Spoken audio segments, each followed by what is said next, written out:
gone insane. An upside-down civilization that cannot be real. A world of madness and terror. It's the Dana Gould Hour.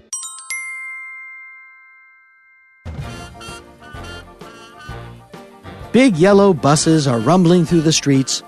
Mornings have been given over to the tending of tiny people in giant backpacks. And here in LA, temperatures are dipping down into the upper 90s. That can mean only one thing. It's autumn. And here at the Dana Gould Hour, we are busier than a one-armed traffic cop with a skin rash. Today's show features Patton Oswalt. When I first started this thing, Patton topped the list of the people that I wanted to have on, and I'm really happy that we finally got it together. Matt Braunger is also a guest on our little monthly audio jamboree, another favorite. We also have another visit from John Condon and Robbie Sullivan. Say, if you're a fan of political talk with two guys from Boston, and I know many of you are, and I've heard from some of you who aren't, why not steer your browser over to comedyfilmnerds.com and pick up a Bevilacqua heating and air conditioning t-shirt. There are other items pending, but we're waiting for the big release at Podfest. If you are in the LA area on September 27th, 2014, why not come on down to the Sofitel Hotel in funky alternative Beverly Hills for Podfest. We'll be doing the Dana Gould Hour live at 4 p.m. on Saturday, September 27th with guests Tom Kenny and Steve Agee. For tickets, head on over to lapodfest.com. Now, what if you want to attend, but you live too far away, but you still want to somehow contribute to the show? I understand that urge. It's easy. Head over to danagould.com and donate, or become a member. Or, and here's some really good news, because it's the last plug in the intro, shop at Amazon through our click-through. If you need something at Amazon.com, and who doesn't, go to danagould.com, click on our Amazon banner, and away you go. You get what you want without spending an extra dime, but Amazon shoves a couple shekels into our bib overalls to help us keep the lights on. In the meantime, why don't we just get on with it?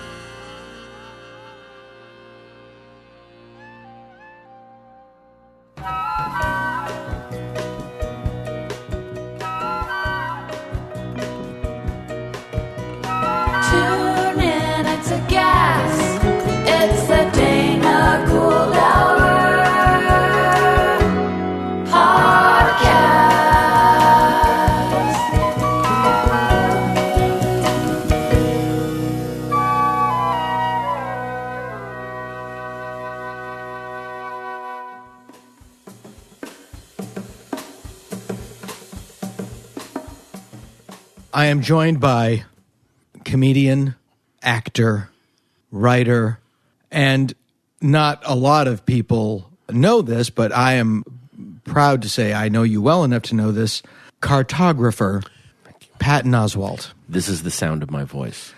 Now, proving that he listens to the podcast, that he knew to say that. Oh, I thought you... I did not want to get jumped in for doing anything wrong. This is like rushing a frat right now. Let me get your beer. You obviously were a dorm rat. Yes. Yes, definitely. I was in a room writing something with some other people, and a really, really cool guy, a writer, friend of mine, named Peter Murrieta. Okay.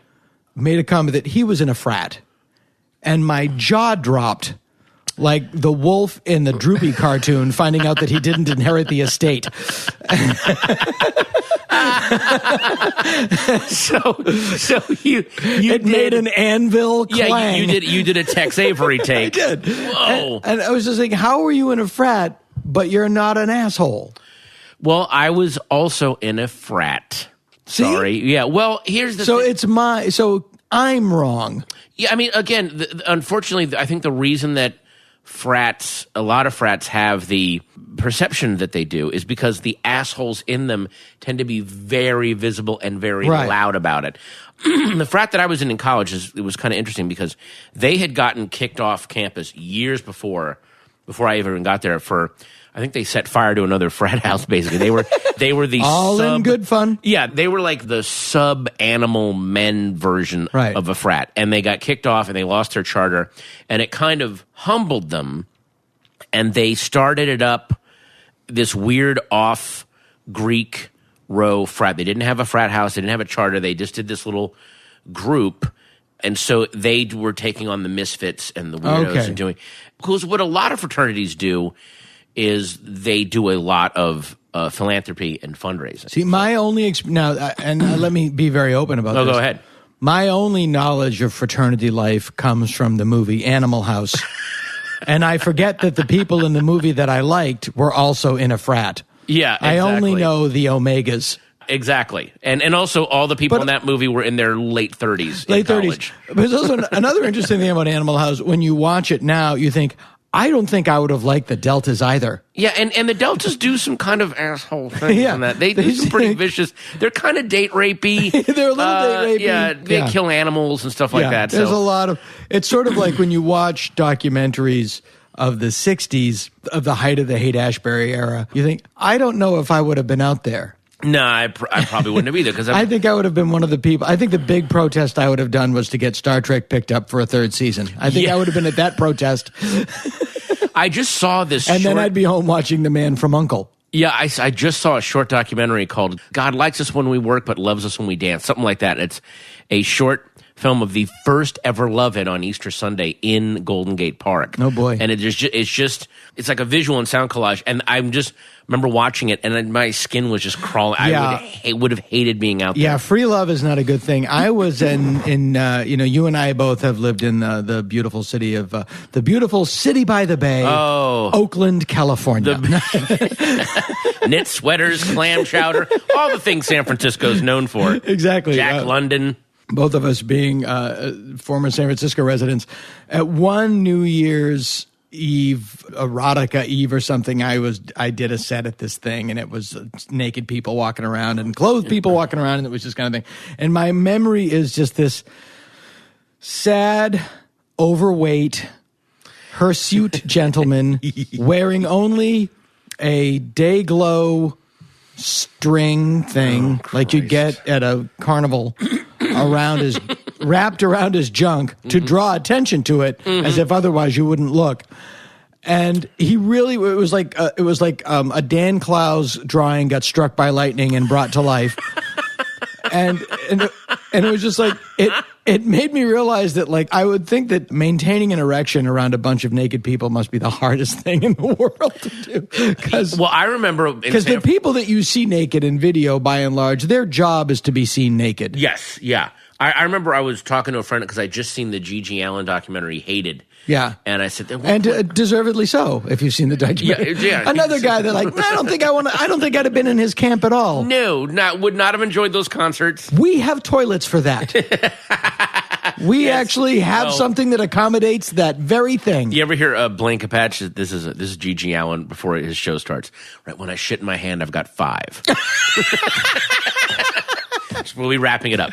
But I was talking, for those of you out there who don't know who Gigi Allen is, you're better off. Yeah, you don't need to know. But I'm describing one of the scenes. I'm at a bar and I'm talking to my friend, and I said, yeah, there's at one point he's like squatting at the edge of the stage and he's singing, and someone, I couldn't tell if it was a boy or a girl, was blowing him, and he's just naked and covered in his own filth. And my friend's listening to all this and he goes, wow, I could never stay hard on stage. How was that the point of what I was just saying? But also, you really want to stop it and just go on stage and go, what is this really about? Yeah. Because, who hurt you in high school? Yeah. I was sitting in a car with Jake Hogan, who, by the way, at UCLA started like the nerd frat. No kidding. Yeah. Jake Hogan, one of the original Simpsons writers and a really funny guy, great guy. And we were in his car and we were listening to Fresh Air with Terry Gross. Talking to Jerry Stahl. Oh, okay. Jerry Stahl was saying, here I was writing Alf, and I wanted to be Keith Richards. It's like, I want to be Keith Richards, and I'm writing sitcoms. And Jay just goes, "It's hard to grow up," and change the station. Well, I saw. I am kind of with the frat that I was in. I saw this really. What was its name? It was Phi Capital. And that means what? It means whatever those Greek letters are. Okay. I would have been in the Alpha Omega frat, which is the frat dedicated to the last scenes in Beneath the Planet of the Apes. You would have been worshiping.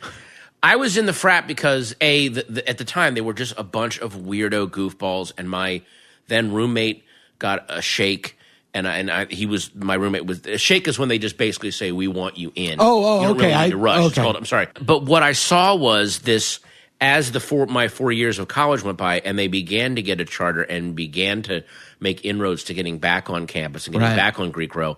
I saw, and I think this happens to a lot of people, the outcast mutant weirdos then started becoming, no, we want to be the oppressive. Yeah, well, they become some excluders. Of them. Some of them do. The alpha betas, yes, become Karl Rove and Lee Atwater. Yeah, well, that happens over and over again. If you look at Warhol's factory scene, or in a lot of ways, the Largo, it's nobody excludes harsher than the formerly excluded. Yeah. It's like, it's my turn now to shut people out and do a caste system. Being a part of that Largo scene, when I meet comedians, like new comedians, and like there's initially like a, huh?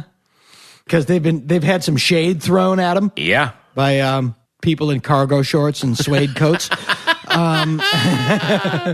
Yeah, there's been people in suede coats writing on their hand. And by the way, I'm sure that's happening now at places like the Virgil and downtown at the Well, it happened at UCB, and then it moves around. But there's a whole new wave coming up, and I'm sure that it's happening, and hopefully. But again, it's human nature. It's the nature of any system. Yeah, and I don't want to keep bringing things back to Dawn of the Planet of the Apes. But for every be brought back to it. But for every Caesar, a Koba. A Koba.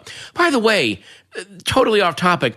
I know that everyone, and he deservedly so, Andy Serkis is the king of this new style of acting. Yeah. But the guy that played Koba was insane. Was amazing. It's insane. Who was that guy? And apparently, as I met Andy Serkis, and he says he now has a school in London. In London, the Imaginarium, I think it's called. Where he teaches that type of acting. And because that guy, I think he might be doing what you're doing a level better. Yeah. It was amazing. It was amazing. And to me, the moment in that movie, I love the movie, and I thought it was great. But the moment in that movie that really transcended what that movie should have been, when I was like, this movie is better than it needs to be, was when he beats the fuck out of Koba, and then Koba's down on the ground, and he goes, "Look at me." It's so chilling. Yeah. It's so chilling. You know what? The one thing this is radical, and they would never do this. The only thing I was listening to Every Woman Change the Station. Yeah, that was. I'm the leading cause of vaginal dryness. If you suffer from vaginal dryness or Dana Gould conversations, the one thing that bummed me out from the movie was after the first 6 minutes when they cut to the humans. As always. I could have done... The humans should have been a cameo at the end, a little interesting. Oh, and that's going on. Yeah. Could have watched that whole movie just with the apes with no dialogue. With no dialogue. Just with movements. And in the opening 5 minutes, no dialogue. I knew everyone's relationship. I knew the pecking order. I knew the stat. It was brilliant. It was such great filmmaking. My two favorite scenes in the movie were when Caesar is talking to Maurice about, right at the beginning, about humans, and then you get sort of the backstory. Mm-hmm. And when Caesar's talking to his son. It's amazing. And when Koba is going, human work. Oh, human work scene is unbelievable. That was incredible. And Caesar's son, Blue Eyes, a much better teenage ape than Lucius in the original Planet of the Apes. Right. Which is the only thing that dates that movie to the late 60s, is the emergence of the hippie ape. Exactly. Straight from a Laugh-In sketch. Yeah. There's that one horrible scene. Always giving orders, just like every other adult. Keep them flying. Laugh-In looks at the news. You know, the thing about, again, scenes like the Largo or college or high school is when you get to the other side of it, when you get people that I used to have rivalries with at the Largo, or people that I either butted heads with in high school or whatever, you will always hit a certain age where you'll both kind of go, what the fuck was that about? Sure. It was all an illusion. It was all just us being afraid and ambitious and competitive. Yeah, and immature. And immature, yeah. This is maybe my opinion, but it seems to me that being a hot shit in high school is inversely proportional to having a great adult life. Well, yes and no. Here's what anything that everybody to me in high school turns into some form of Uncle Rico from Napoleon Dynamite. Well, it is the fact that if you're having a horrible time in high school, you're having an amazing time in high school. You have to understand you are doing that as a teenager. Right. You have a level of hormones in your body you will never have again. It's like doing stuff when you're on coke. Some friends were telling us about some encounters they'd had with a couple of actors who are just they're very famous, and they are for no reason, even when it's inconvenient, they are assholes to people. They're just mean to everyone. And my wife said, we can say it. It's Charlotte Rae and Lisa Whelchel. But my wife said, they're both famously former coke addicts and now very loud about being clean. And she goes, I think what's going on is they remember how happy they were on coke, and when you get off of coke, you can never hit that level again because it was artificial. Some people are just, it's like, are you born an asshole? Are you doing this to elicit an emotion that will give you a rise? Or like, are you addicted to drama and conflict? Yeah. My friend was telling me he was an agent. He was in Malibu, and he was going into this little mini mall sushi restaurant, and a guy in a Porsche like screams in, passes him, and steals his space. Holy crap. And he's like, okay. He's just a jalopy agent. Yeah. And he goes, the guy gets out of his car, and he looks at me, and he gives me the double bird. He flips me off with both hands. And it's Pierce Brosnan. And I'm like, okay, you win the parking space, James Bond. And I'm not going to get in a fight with Pierce Brosnan. So I go and I park, I do my thing, and I go into this sushi restaurant where I'm having lunch. And he's in the restaurant. And he looks at me, and he flips me off again. Leave me the fuck alone. I don't care. My crime is I was trying to park my car. I think there were people, because I've gone to both of my high school reunions, 10 and 20 year, and they were fascinating in that I had a lot of the cliches got broken. You went to high school in Virginia, right? Went to high school in Virginia, Broadrun High School in Ashburn, Virginia. And it was amazing to see certain cliches get busted and certain cliches get held up. So, for instance, our homecoming queen, Sonia Gorski, her name was Sonia Gorski. She was gorgeous, and she is now I believe she's a neurosurgeon in North Carolina, and looks exactly the same as she did in high school. That's amazing. Oddly untrained. Right out of high school, opened up a neurosurgery clinic. In North Carolina, and by trial and error has become a great neurosurgeon. In North Carolina, they just have to know your heart. Like, you got a good heart. Yeah. And I think if you bring a covered dish, you get to... I'd like to be a brain surgeon, and here's a casserole. But no, like she's a covered dish. She's doing some kind of surgery. But again, she's... when people bring a covered dish to your house, the first thing I think is, I gotta wash this fucking thing. Yeah. Like when a loved one dies, everybody brings you a casserole, and so your grieving is just cleaning other people's glassware and then making sure it gets back to everybody. I remember when I was talking to Sonia about that, I just felt like God was in heaven going, "Fuck you, Janice Ian. How about fuck you?" Janice. So 17, by the way, and put that in the same drawer as Homeward Bound in terms of songs I never. Then deal with it on your own. Or as DJ Rotary Rachel Lichman would say, difficult to strip to. That's in that little category. Difficult to strip to. Somebody stripping to Homeward Bound would be pretty awesome. Right, but then there's other people I went to high school with. Like there was a girl who was, I think she was dating the drummer from either Poison or some heavy metal dude, and was everyone's coke and pot connection in high school. And was total, is of course now a complete born again Christian. Of course, nothing in moderation. Yeah, exactly. Yeah. As you were saying, and by the way, this cuts both ways. I'm not saying this in any kind of gleeful, vengeful way. The people that were at the highest highs in high school, that basically ran the school, and the people that were at the lowest lows and were just being stomped by everyone, were not there. I think for the same reason. That's funny you say that. Because Having been in the latter, I've never been to anything. Right. But I think the highest highs are I can't go back and show them that I've, even if their life isn't horrible, but they're now 40 and but they're like, the fact that I'm not the president, I can't show my face. They're Uncle Rico. Uncle Rico. Yeah. And then the people that were the lowest lows are, fuck those people. People that are the most shit on in high school tend to get, I'm sorry, that is not necessarily true. There are people, for every Tim Burton and Janis Joplin that got shit on through high school and then did good, there are plenty of faceless, bitter people just, sitting alone in apartments, just duct taping a flashlight to the barrel of a gun. Yeah, no, it's terrible. Waiting for the event. Yeah. It's also like getting shit on in high school if you're one of those people. You liken it to a bowstring being drawn back, and it can propel the arrow even farther. Let's take a movie. Sure. Billy Jack. Or as I call it, William John. He's this guy, regular guy, downtrodden guy, and the whole movie is about kicking the asses of the high school thugs, right? Essentially, yeah. And he does it by an increasingly long series of monologues where the thugs stand and wait politely. Yeah. By the time you get to the trial of Billy Jack, he talks about the Bronze Age. It's crazy. Yeah. Just kick his ass or leave. Yeah. Then with the advance of steel and copper. No.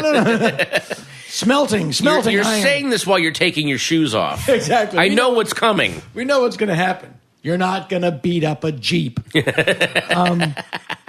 But that is just a male fantasy of like kicking the ass of the theoretical high school quarterback that tortured you in high school. And the thing that has changed now, maybe this could be true. I'm too old to know, but now a lot of those kids just take a gun into school and kill everybody. Yes, exactly, because they have this. The thing I've always said about Columbine, which was so horrifying to me, was it wasn't that Klebold and Harris were shit upon outcast kids. They were relatively popular kids who were furious that they weren't Ferris Bueller. Right. That's what made them angry. They had a circle of friends. Look, I had a circle of friends in high school, and I had certain kids that just didn't like me, and I didn't. That's just how life is. There are certain people that will just not like you, and they were this. That's ridiculous. Then those people need to die. That's what was so scary about that. That was the level of their sociopathy and psychosis. That they. And I don't know if this has always gone on, and we just hear more about it,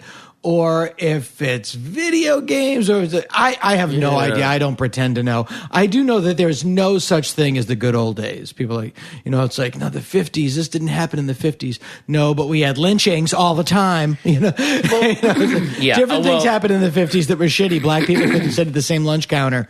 You know what I think I'm going to do then? Just for the hell of it. Tell me. I'm going to take this right foot,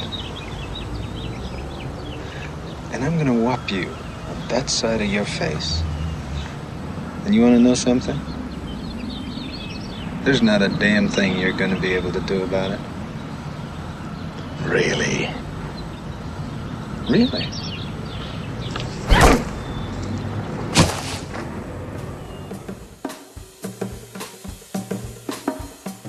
There's a wad of bird shit in the clam chowder of every decade. Yeah. And especially people That is a torturous analogy. Well, maybe less torturous is people saying, oh, I miss the good old days, is a way of going, I liked it better when fewer people had a shot at a good life. Yeah. It was better. When the field for success was narrower, that was a better time. Yeah, that was a good time, yeah. There was this brief window, and it was, I think it had to do with the 70s and post-Vietnam and post-Watergate, where we'd had a little bit of a humbling. Yeah. And we were at this point, and I'm just started reading Invisible Bridge by Rick Perlstein, sequel to Nixonland, where we were actually, we had a chance to kneel down and maybe grow up. And instead we elected Reagan came along. No, you guys are amazing. It's awesome. And we're like, yes. It's morning in America. That's what it was like. No. But that was denial is much better. We chose that path ever since. Yeah. We had a president, Jimmy Carter, who said things to the country that no president before or since would ever say. That's right. And it is exactly what we needed to hear. And we turned away, and he's the worst president we've ever. No, it's the guy when you're shooting heroin and he calls the cops on you. Yeah, because the only way to save this guy is to put him in jail so he'll dry out. I mean, that's the worst asshole I've ever met. Right. Really, you're still alive because of him. Fuck him. Cleaning a wound is a ghastly procedure. Yes, it's disgusting. But there was this brief window, and I think it was reflected in movies with stuff like The Bad News Bears and Animal House and all of Woody Allen's movies, where the misfits and outcasts, the way they won at the end of their movie was by telling the alphas and the popular people, well, fuck off, I'll just go do my own thing. You can keep doing, like at the end of Animal House, yeah, they wrecked the parade, but the Omegas all go on to brilliant careers and they destroy themselves. Yeah. And the Deltas go on to but the Deltas don't personally take down the Omegas. That's right. They don't make it their mission to crush them. They go, why don't you just go ruin your life by yourself? Yeah, that's exactly right. People get enough rope. And that happens. And again, that is the very nature of systems. Yes. You can't avoid that. But we went from that to movies like The Waterboy, where Adam Sandler is this outcast guy who he wins by brutally, physically assaulting people who make fun of him, and that is supposed to be a victory. Right. In other words, to win, he becomes an even more dangerous psychotic abuser than the abusers. Yeah, That's the victory. And so how do we go from Animal House going, well, we're just going to leave college and I'm just going to have an amazing life, to we need to physically crush these people? It's a whole school of comedy, and it's true. It's like Animal House is about the underdog, and then the underdog became the cool guys. But not just cool, just going, the so-called cool system is corrupt, and I don't want any part of it. Yeah, you guys have it. Take it. Go work in the Nixon White House. What I never understood, and it just as a theory of comedy, was the tough guy alpha male comedian. Yeah, I've never gotten that. You could say it started with Dice Clay. I mean, you could go back to Sid Caesar, but Sid Caesar played himself as a buffoon, even though he was a physically terrifying person. And Dice Clay, you could say, was a cartoon version, but people didn't realize it was a cartoon version. No. Right around the time that Dice Clay forgot it was a cartoon version. And then we know people, the tight T-shirt, well-sculpted ab comedian with the baseball hat on backwards. And by the way, I'll echo George Carlin. If you're over 6 and you wear a baseball cap backwards, turn it around or put it away. That special where he says that about you have a baseball cap turned around. Mm-hmm. Watch that moment very carefully in the special. There's a wide shot. I won't.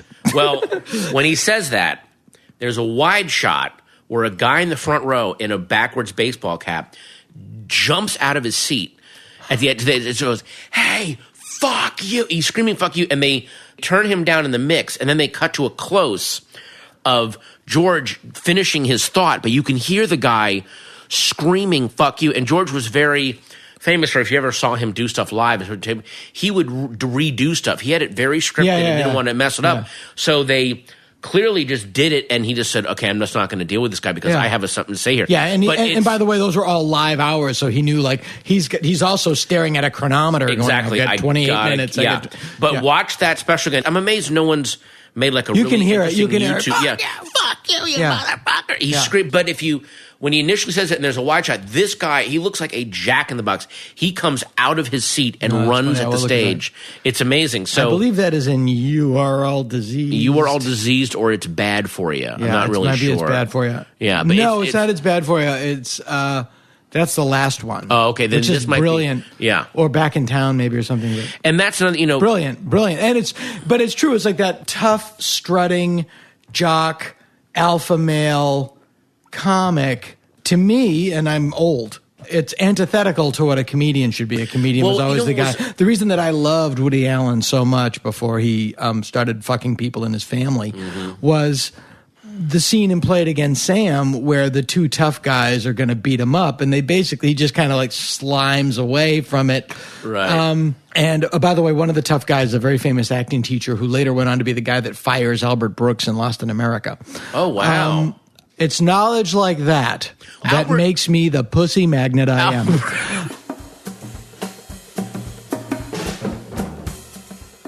Albert Brooks was the classic, in my opinion, really the first guy that Sid Caesar to another extent too, where when there were things he didn't like about humanity or especially males, he would play that person to show you how horrible they were. Right. And then he even went through this, and you can really see this in the arc of what he does. You watch Real Life and then Modern Romance and Lost in America. He is doing the arc of the entitled, Baby boomer. The entitled baby boomer, and also the entitled frightened alpha that is putting up the big front, but he's just putting inside. Then he does Defending Your Life, where he finally becomes self-actualized. And then the movies after that, he just plays this well-adjusted, he's the hero that you're supposed to be rooting for. It's like, no, you were good at pointing out what was wrong. And those 4 movies are the comedy film equivalent of Rubber Soul, Revolver, Sgt. Pepper's, and the White Album. Yes. It's just like, this is as good as it gets. And like the White Album, Defending Your Life is disjointed and it's not quite stitched together properly. But then hits moments where you're like, oh my God. Holy shit. Yeah. How did you get to, you know, and I love Albert, but it was almost like by fixing himself to a certain level, it cost him some of his edge and funniness. Right. Well, you can't be, he evolved out of anger. And John Cleese said the same thing. They were like, well, you sort of stopped doing comedy for a while. He goes, I fixed myself. I didn't need to be. I didn't need to get laughs. The reason that was making me be a comedian was a lot of damage, and I went and fixed it. I went and dealt with it. Right. To me, that's one of the most ballsy things for a comedian to go, well, I don't need to do that right now. I don't have that need. Or a lot of people will hide it and still go, look how tortured it. Well, no, now you're faking it. Yeah, well, there is a theory, like a lot of people go like, I couldn't go to a shrink because if I got fixed, it wouldn't be funny anymore. Like, well, I don't think that adding colors to your creative palette makes you less of a painter. And if you no longer have the need to be funny, you'll probably prefer that in that time. And you'll find other ways to be useful. Yeah, and funny or entertaining. Nobody sits around going, God, I wish I was fucked up again. Right. God, I wish I needed to get drunk every night. I don't now. I have kids. I'm really what happy. do I do? Yeah. I just wish that I would go home from work and need to watch 8 hours of porn. I remember when Obama got elected and a couple people were saying, boy, you're really going to miss Bush, huh? It's like, you know what? I'll give back the 10 minutes tops of material that I had about him if we weren't torturing people and our money isn't on fire. It wasn't, I made the best of it I could. Absolutely not worth it. Right. Absolutely not worth it. Yeah. It's bad enough we torture people. Let's not codify it. It's like, we've been throwing people in CIA prisons since the 40s. Yeah. Let's not put it on a stamp. Yeah, let's. I remember when I was in San Francisco, early 90s, and you may have experienced some of this too. There was about a year that we were all on the same level, all the comedians, and we were bitching about showbiz and how the fuck do we get through those doors, and it's all crap and all this sellout bullshit, and that we would sit in this place called the Java Source on Clement, catty corner from the Holy City Zoo, and drink coffee and bitch. Is that the other corner from the toy boat? Yes. Yes. So, and then some of us started getting, Blaine and I started getting, we got a job on Mad TV, kind of up by Green sketches. Apple Books. Up by Green Apple Books, yeah. And we moved down to LA because, okay, I bitched about it for a year, but then I found a way. And then I realized when I was leaving, there were certain people that were actually more comfortable. There's a lot of comfort in failure. There's a lot of security in, I tried, but the business is fucked. It's a way of going, it's not my fault. I try everything I can, but that's why I'm fucking sitting here like, and then I realized, well, why don't we just keep trying ways until we break through? Fuck that. I did one thing and they didn't like it. Do another thing? But it's all bullshit. Yeah. And a lot of those guys are still there. Very comfortable and very secure. Well, it's hard to break out of that shell. It's like I had a very, very smart person say that to me, that you write a script for your life and you reenact that script because it's your comfort area. And accepting happiness and success is terrifying to people because you also have to let go of a little bit of control to do that. And a lot of people keep falling into that realm because that's their area of comfort. There are people that need to be saved and there are people that like to save people, but people that habitually need to be saved actually don't want to be saved. They want to be in the process of being saved, but 9 times out of 10, they end up pulling you out of the lifeboat into the ocean with them because getting into the lifeboat requires them to change. Yeah. It's all of a piece. And what I find interesting is all of those patterns really are set from like 9 to 16. Ages 9 to 16. A lot of people, it's like... That's why high school's so crucial. Yeah, you're really forged in that. For better or worse. Yeah.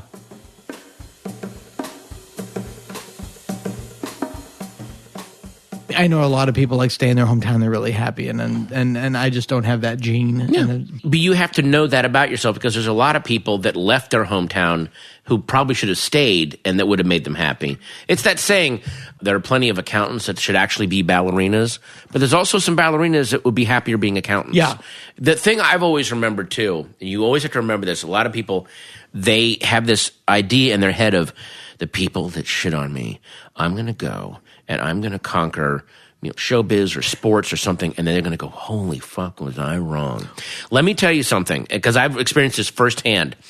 There were people at the beginning of my comedy career, certain club owners who were just like, you suck, and everything you do is bullshit, and then I've gone on to have some level of success, and I've met them again, and what I've heard them say from other people is, that's how shitty Hollywood is. An asshole like him can go there and...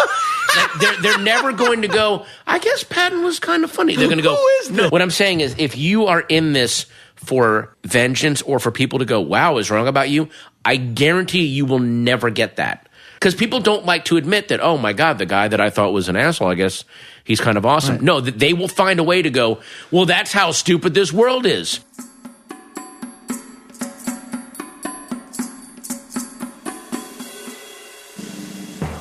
Welcome to Political Talk with two guys from Boston, a working man's look at the socio-political issues of our day. And now, Political Talk with two guys from Boston. This is Political Talk with two guys from Boston. I'm Johnny Condon. Robbie Sullivan here. Brought to you by Bevel Aqua Heating and Air Conditioning. We're cool if you're cool. God, are we busy? Man, oh man, can you believe this? We're in the shank of the summer. I was supposed to get to go away. I couldn't go. We got too many jobs. Oh my God. It won't decide to rain. Yeah. So much water in the air. If we could get a day, just a day for it to cool down, we wouldn't have so many of these things breaking. Horrible haze. Yeah, you'd think we'd be thrilled. We had 19 calls yesterday, and that was for today. The day before that, we had 12 or something. When the pilgrims came and experienced this weather, they were pilgrims, so they couldn't swear. But how did they say, what the fuck is this shit? Yeah, how many of them they were Puritans, so they must have been like, what in the name of Drang Dabbit is this malarkey? They had to say something clean. Yeah. Can we still change our trip plans? Oh, God. Don't touch my buckle. It's white hot. That was a buckle-based culture. And they did it right. Hat buckles, belt buckles, shoe buckles. There were 20 pounds of buckle. Yeah, that's a lot of buckle. And Jesus, I got a summer cold, too. Oh, Nothing do you really? worse. Oh, you know what it's from? It's from going into these places and making sure it's 15 degrees before we leave. That woman was nuts. Yeah, you go in there, it's 15 degrees, then you walk out and it's 900 degrees. Oh, my God. And you're like, no wonder it's going to break. Your body thinks you own a time machine. Yeah, and these people, a lot of their homes aren't even insulated. So you go in there and you're like, well, it's all coming out. Oh, every old lady's apartment smells like soup. And mothballs. Who's making soup? It's mothball soup. I've been keeping dry shirts in the van now because I can't go in there soaking wet. I look like a moron. I love them to death. I can't go into one more old person's house or apartment. They offer me cereal. Oh, God. It was like 4 p.m. She's like, would you like a bowl of cereal? I'm like, I think she's in a time warp. I just feel like it's a coming attraction for my life. Yeah, like, that's the weird coming thing. Soon. You in a one-bedroom apartment in a house coat. I don't want to be on a 112-degree August day I don't want to be in Dedham. I don't want to be alone with one of them single tables in front of me with a freezer meal. What do they call them? With a pet that's extinct. This is Buffy, my coelacanth. I have bad news, ma'am. They've been extinct. You've been dragging bones around the block for a while now. I bought them at Woolworths and Woolco. That's how old she is. She remembers when it was also Woolco. Yeah. What was this place in Needham that you would get underwear? Carter's. Carter's. You go right over to Carter's. Are you going to see us in Roebuck? Oh, I have to. No, it's not 1966. I'm just going to go to Sears. Well, they carried the Johnny Carson suits back in the day. Johnny Carson That's suit. What really filled up Sears. Johnny Carson suits available at Sears. Oh, you rush right in. You get a pair of pants that match. Now, this is before Hagar got classy. Oh, yeah. This Hagar Sandsabelt slacks. Sure. And if your son is a fat blob of shit, why not treat him to a set of husky Toughskins? Danny, I bought you a blazer. Oh, God. Toughskins. You know, it was another good blazer. Was Fonzie had one. They had a leather jacket, and inside it said, hey, and had the thumbs up. If you're given that as a kid, you're going to get beat up. You can't be Fonzie if you have the jacket that says Fonzie. No, you're a descendant. I returned to last month's observation about the Casper Halloween costume. Oh, yeah, exactly. It's the same thing. I'm the Hulk. No, you're trick-or-treating as a guy who likes the Hulk. Yeah, that's right. Yeah. The Hulk cannot have sex. Why is that? Well, he becomes the Hulk when he gets excited. Oh, yeah. So I would think, or he could, but it's just a trail of dead women. That doesn't bode well for a romantic comedy night. Mrs. Hulk. Yeah. Same with Superman. When you lose control. Oh, yeah. What happened to Lois? She's paralyzed from the chest down. I would think the next Superman flick would be about, like, testosterone levels are too high. He's been hurting people or something. You know, just go there. Like, why not bring it up? It's never come up. I like the last Superman movie where he killed 250 million people and then got pissed off when General Zod died. Oh, wow. I like the old Superman with Jimmy Olsen and what was the name of the George Reeves? Oh, yeah. He blew his brains out. Oh, is that right? Sure. That was the Superman curse. Anybody who played Superman, something terrible happened to him. Is that true? Yeah. I didn't know that. First Superman, Kirk Allen. What happened to Kirk? I don't know. He probably died nice. George Reeves killed himself. Christopher Reeve, God rest his soul, had a terrible horse accident. Yeah. And the other guy from Lois and Clark never really did nothing after. I would imagine it would be weird back in that time to be a superhero and then on the street people go, oh, it's just you. He had a horrible life, that George Reeves, after Superman. Why is that? Well, people were like always pulling guns on him. Like it was the 50s and people didn't realize he's not really Superman. Oh, yeah, you know? he can't He's do just this. a guy in underwear. Jeez, man. That's brutal. You should get down the Cape for the summer. That'd chill him out. Oh, yeah. What was the whole point of the cape? Why wear a cape? Yeah. Batman has no excuse. Yeah. Superman, I can see. You're from another planet. It's a different culture. Also, early costuming in Hollywood suggested something with wind that we can suggest flight. If I'm a regular guy and I'm going to be in a lot of fights, I want two things: compromised vision and a cape. Batman all the way. I don't want a good clear field of vision, and I want a lot of cloth hanging off me. Yeah. You're talking about the Hulk costume. I was thinking of this the other day. What do you call those little candy bars? Mini size. Or the fun size. Fun size. Yeah. Fun size. Fun size. Yeah. That's the first time a kid really gets dicked by advertising. I mean, you get dicked by advertising all your life. You got to learn that, Jimmy. Yeah, you thought you were going to get a whole candy bar. You got half a bite. Isn't that fun? Watch this. I'm going to give you sister 4 and you 1. Isn't that fun? You know, like when you really need $20 and you get 4? How fun for you. Yeah, it's a lot of fun, Jimmy. You're going to love it. Oh, that is so fun. Isn't this fun? You kids could all get together and have less as a result. Because no kid would like to buy shitty size. We were going to give everyone their own piece of pizza, but now that all you kids are together, you can all have a bite. Yeah, you're going to have half a bite. It's fun. Fun You're going to have a ball. So fun for you. Watch the other kids chew what you would have eaten. That food could be in your belly, That would have been yours, you're Jimmy. too busy having a blast. Because you're the fun one. With a square-inch Snickers. Fun with less. Oh, it's so frustrating. The only good part about it is just stick your head in that pillowcase and take a big, deep draught. Yeah. Well, then now they also have the economy size. And I think that could just say fat kid size. I saw a Snickers at the 7-Eleven that was literally the size of a fucking ruler. Yeah, you could protect yourself you don't with it. need that much fucking Snickers. Yeah, you could freeze it and hit someone with it. I'm telling you, my mother was regressed. What do you mean? My mother, I was over at my mother's house. All she eats is candy. She bought a box of Twinkies. Yeah. Who buys a box of Twinkies? Who buys Twinkies? I don't think you can buy a single. Who buys Twinkies sober? Period.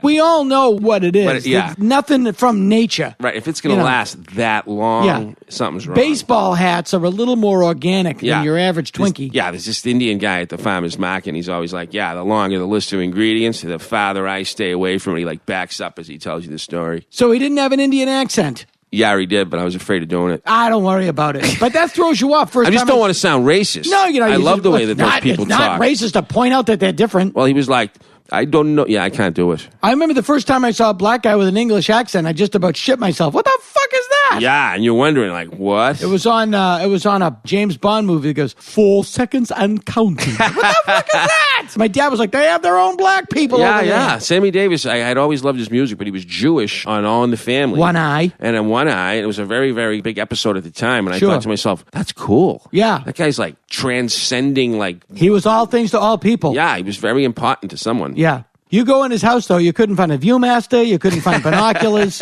nothing you needed. Nothing. He lost his eye in a car accident. Is that true? Yep. Oh, I didn't know that. Yep. I don't know how Sandy Duncan and Peter Falk lost their eyes, but I'm going to find out.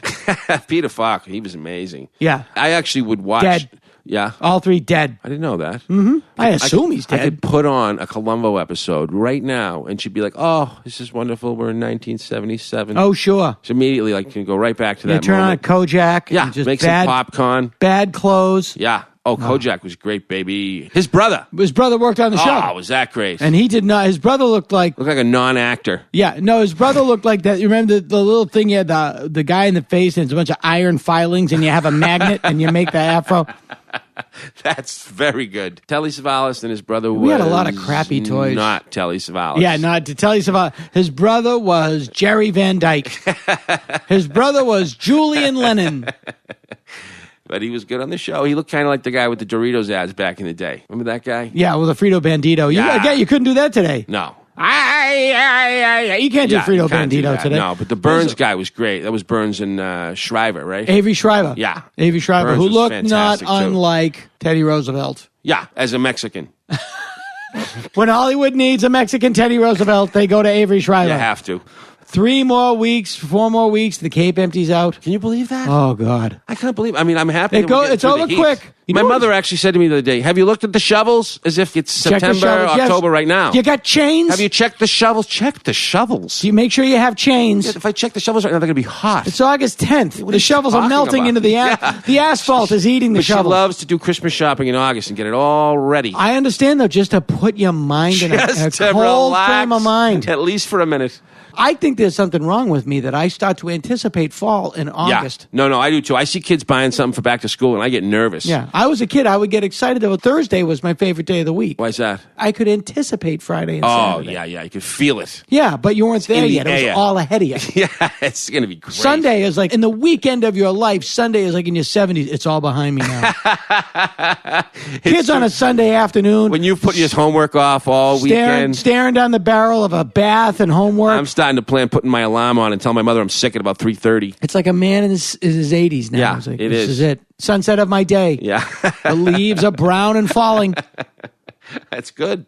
That's why you see those kids, they start to trudge. Yeah. And they get that old man walk. The great thing about New England, the seasons are in the air. We have 4 seasons. You can't ignore them. They come and they go, and they come and they go, and they're always coming. There's always one coming and one going.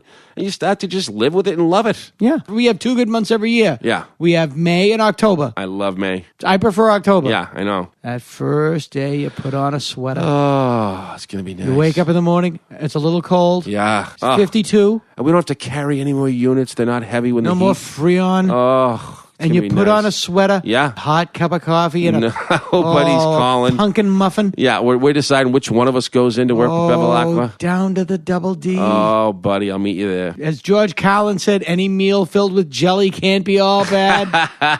You know what's great about the double D? I found if you order a beer and you drink it fast enough, when Al's not looking, you can pour another one for yourself. You just lean over.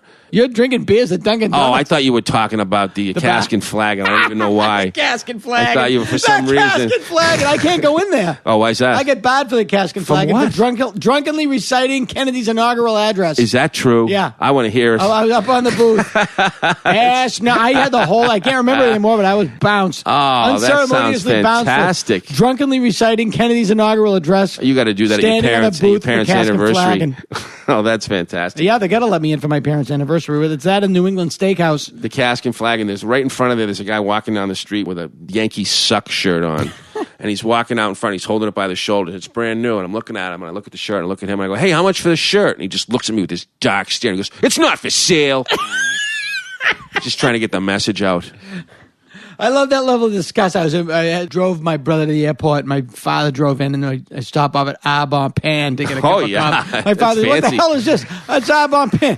Jesus Christ. That's so great. So disgusting. It's like we're not coffee shop would have a French name. We're not even supporting America anymore. Jesus Christ. But they're in America, Dad. No. I know. Great. It's owned by Anthony McConnell. Yeah, I don't want that warm up bread. No. I did enough of those assholes in World War II. That's a luxury I can do without.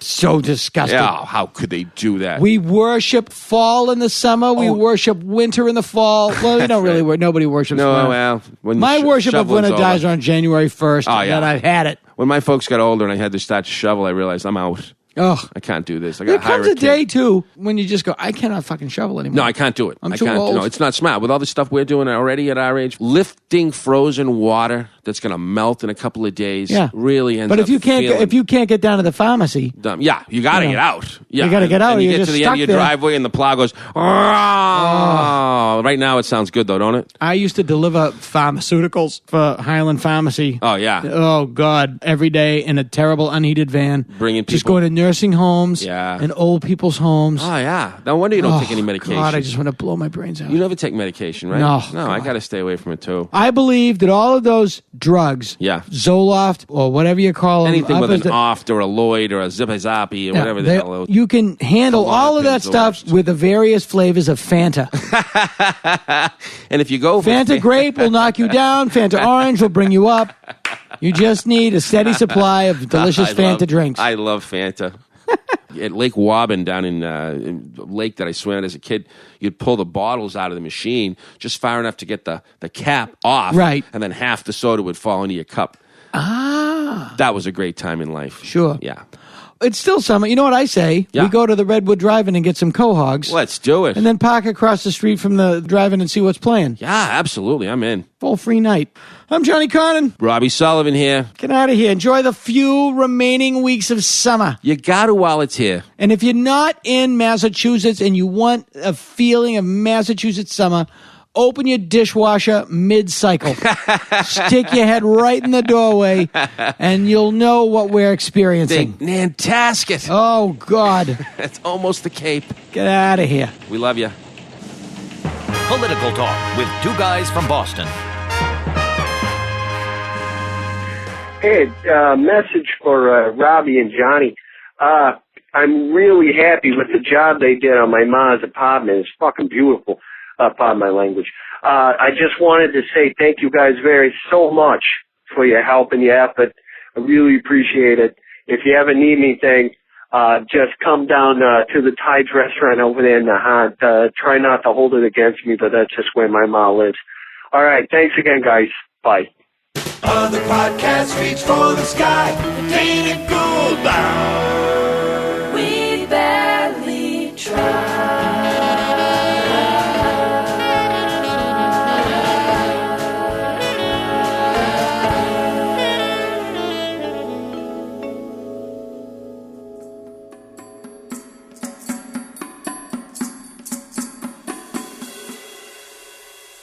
My guest today, one of my favorite stand-up comedians.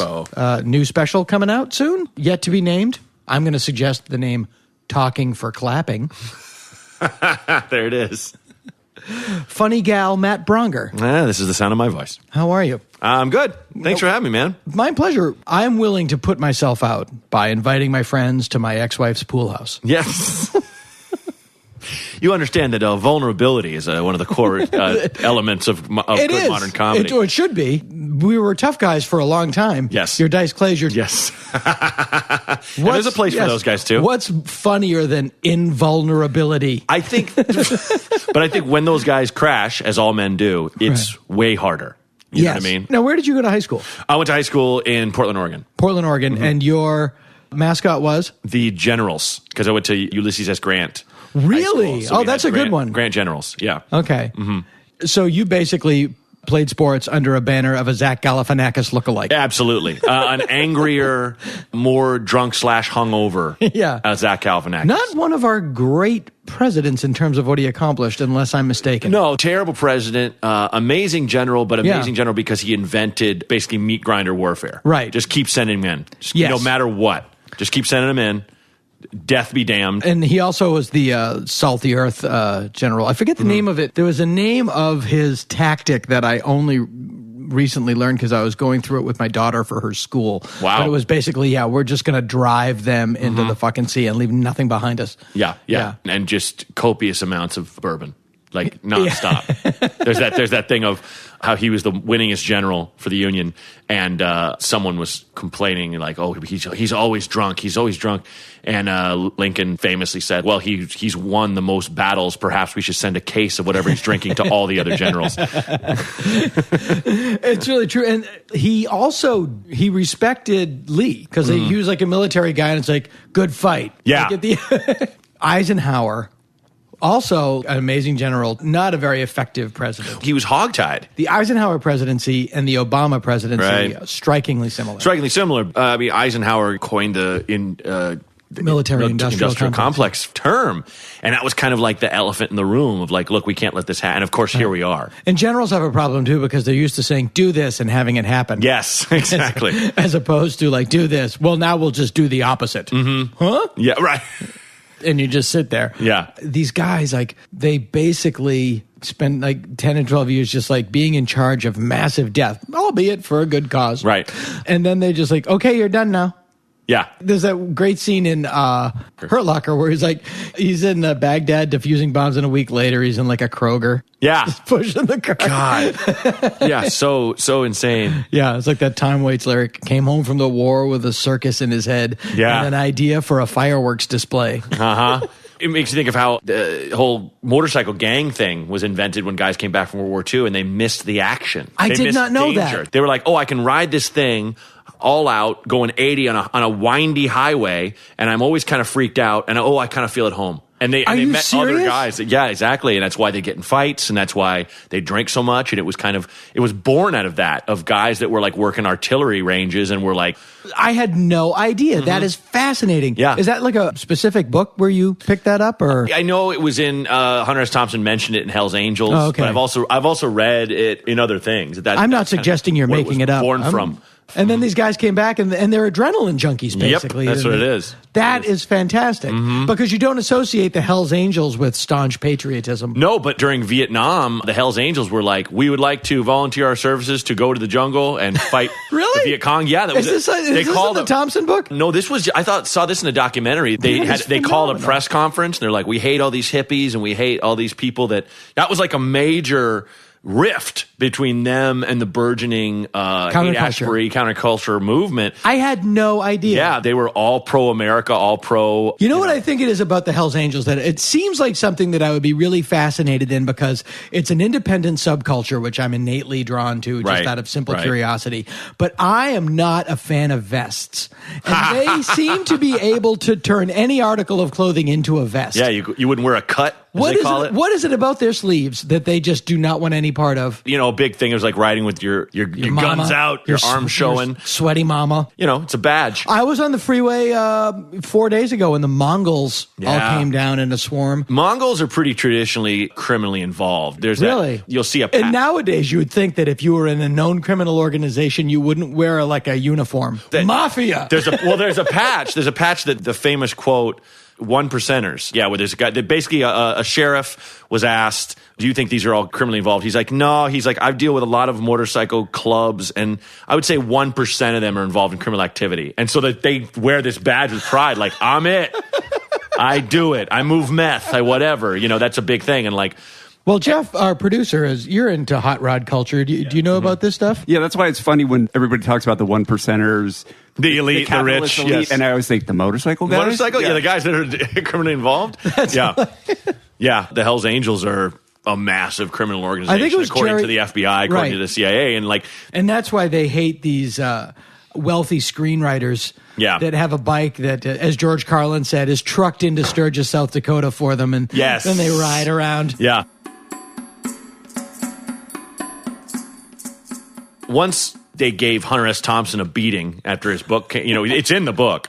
And then they read that book. Oh, it's fascinating. It was a big media sensation because it's all kind of, voyeuristic. All these people in suburbs like, oh, look at how these maniacs live. There was a talk show, and this guy whose name was like Wino Bill or something is his nickname. And he like rode up in a chopper like onto the talk show.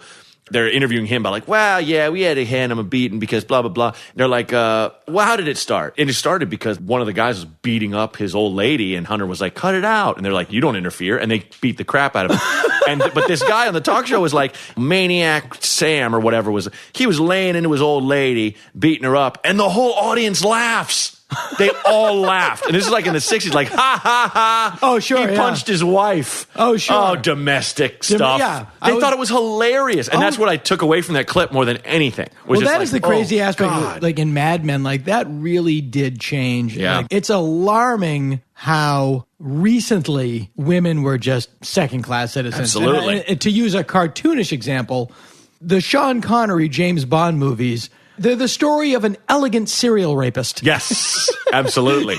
Yeah. In Thunderball, he rapes a woman. He walks into a steam room and she goes, "Oh no, Mr. Bond." And he goes, "Oh yes," and shuts the door. Jesus. That's called rape. Yeah. It's a license to kill, not rape. Not rape.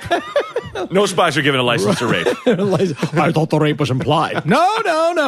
No. But it's a lesser crime than murder, yes?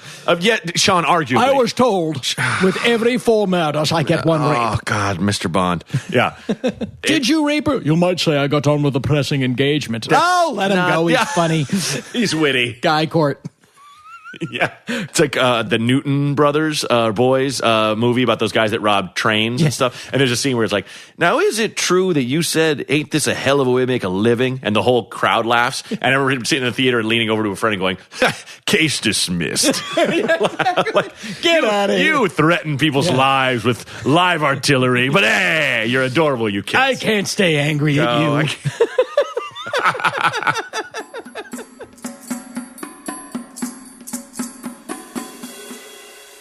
It was Jerry Garcia who suggested to the Rolling Stones at Altamont, have the Hells Angels do your security. God, yeah. What could go wrong? Oh, God, that Mick. Brothers, sisters, please. Yeah. Brothers. Oh, Nope. You're making it worse. With your mincy English accent. It's not helping. I see the Hell's Angel beating someone with a pool cue and hearing, brothers, sisters, please. A guy dressed... And just putting more of his shoulder into it. Just like hitting this hippie harder. Yeah. Because hearing that, it just makes him go, ah. There's a guy that looks like Barney Fife and he's dressed like Dionne Warwick, and I'm going to beat the fuck out of this asshole. Oh, my God. Yeah. Oh, yeah. Some guy in a spangly jumpsuit and a cape trying to reason with a Hell's Angel. No. Yeah. You're dressed like Super Grover. Yeah. They've been drinking beer all day, and it's that thing of, God, if I don't use these clenched fists, like what? It's not like they're really like into security. Security's a boring job. Yeah. Just stand around, stand there with your put that arms out, folded. whatever. Yeah. These guys are about action. They're the worst people to hire for security. They're like, yeah, man. Well, if you look back at like Woodstock and all that stuff, as Pete Townsend said, it was the worst gig we ever played. Yeah. Yeah. The sound was horrible. There was mud everywhere. We're stuck outside. Somebody spiked my drink with acid. I hated it. And I'm like, I'm with you. I would have hated Woodstock. Yeah. My mom's favorite part of the documentary was like a guy comes out of the porta potty with a bowl, just smoked weed in the porta potty. You're like, hey, how was it in there? And the guy's like, oh, it was out of sight, man. Amazing. And I'm just cracking up over this guy just thinking this porta potty is the best. I mean, obviously he means and the toilet. Yeah. The toilet was amazing. The stench from that pit of excrement really blew me away, man. Yeah. The great image of the baby boom generation. Yeah.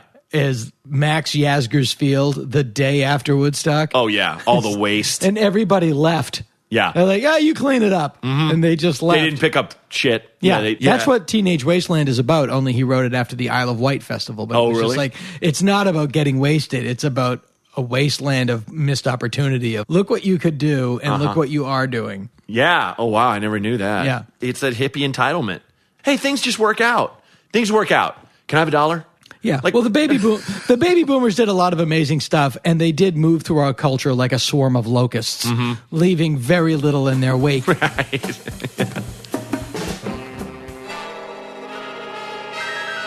The image of America in the years immediately following World War II is one of quiet conformity. Dirty-faced GIs coming home to their clean young wives to start clean young lives, living in nice quiet homes, on nice quiet streets, in nice quiet towns.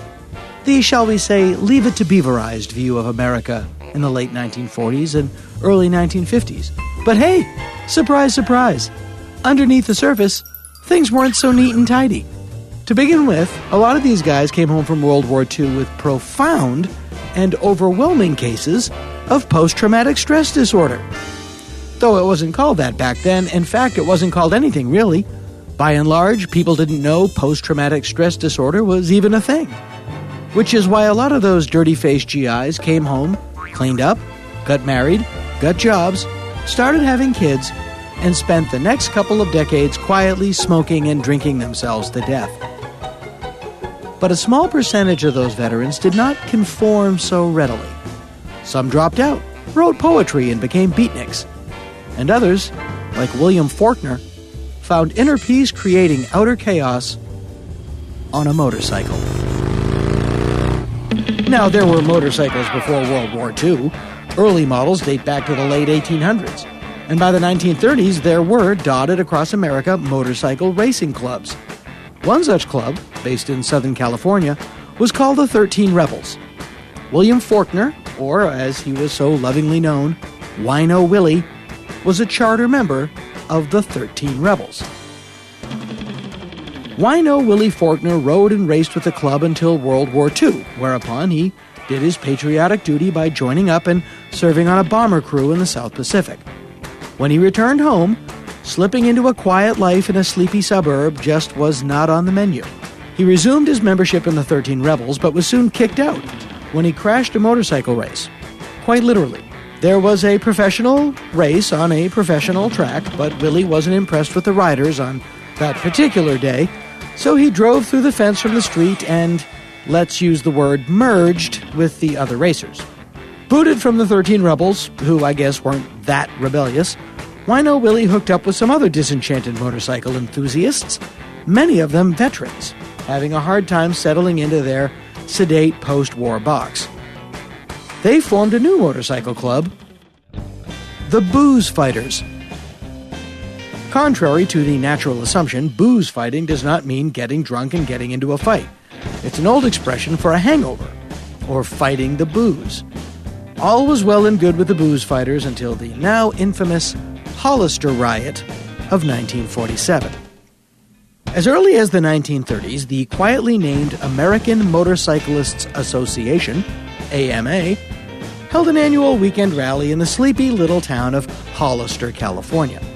But after World War II, with veterans like Wino Willie swelling the number of bikers, the rally suddenly grew exponentially larger. In 1947, 4,000 bikers rode into Hollister, California, which only had about 4,000 people living there to begin with. The city of Hollister was totally unprepared to have its population instantly doubled, especially by a group that was comprised completely of drunken people on motorcycles. It's not hard to imagine what happened next. There was some public drunkenness, some moving violations, and some minor property damage. Some at the hands of Wino Willie himself. All in all, it wasn't that terrible. It was more like a rowdy spring break with motorcycles than a gas-fueled insurrection, but it got written up in Life magazine that way, under the lurid title, Cyclists Terrorize Town. Fed to a public that was already being doused with a daily dose of paranoia that communists were coming, invisibly invading their towns, brainwashing their children, adding fluoridation to the water supply, the sensationalized version of the Hollister Riot began a series of events that would forever turn motorcycle clubs into biker gangs in the eyes of the American public. Specifically, the weekend rally was turned into a short story called Cyclists Raid, which then became a film, The Wild One, starring Marlon Brando, then at the height of his initial fame. Hey, Johnny, what are you rebelling against? What do you got? But the most famous biker gang in America is undoubtedly the Hells Angels.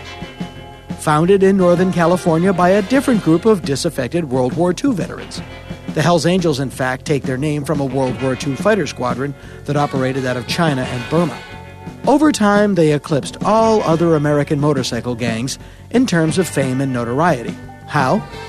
Location, location, location. Their Northern California roots made them the primary motorcycle club in the San Francisco Bay Area. And when the counterculture of the late 1960s started to gain national attention, the Hells Angels gained attention with it, assuming the mantle of, if it's not too contradictory a term, hippie muscle. In 1966, Roger Corman produced The Wild Angels, a cinematic descendant of the Wild One, to be sure, where the Hells Angels were portrayed as, well, according to the poster, their credo is violence, their god is hate. The trailer claimed they hunt in packs, like wolves on wheels.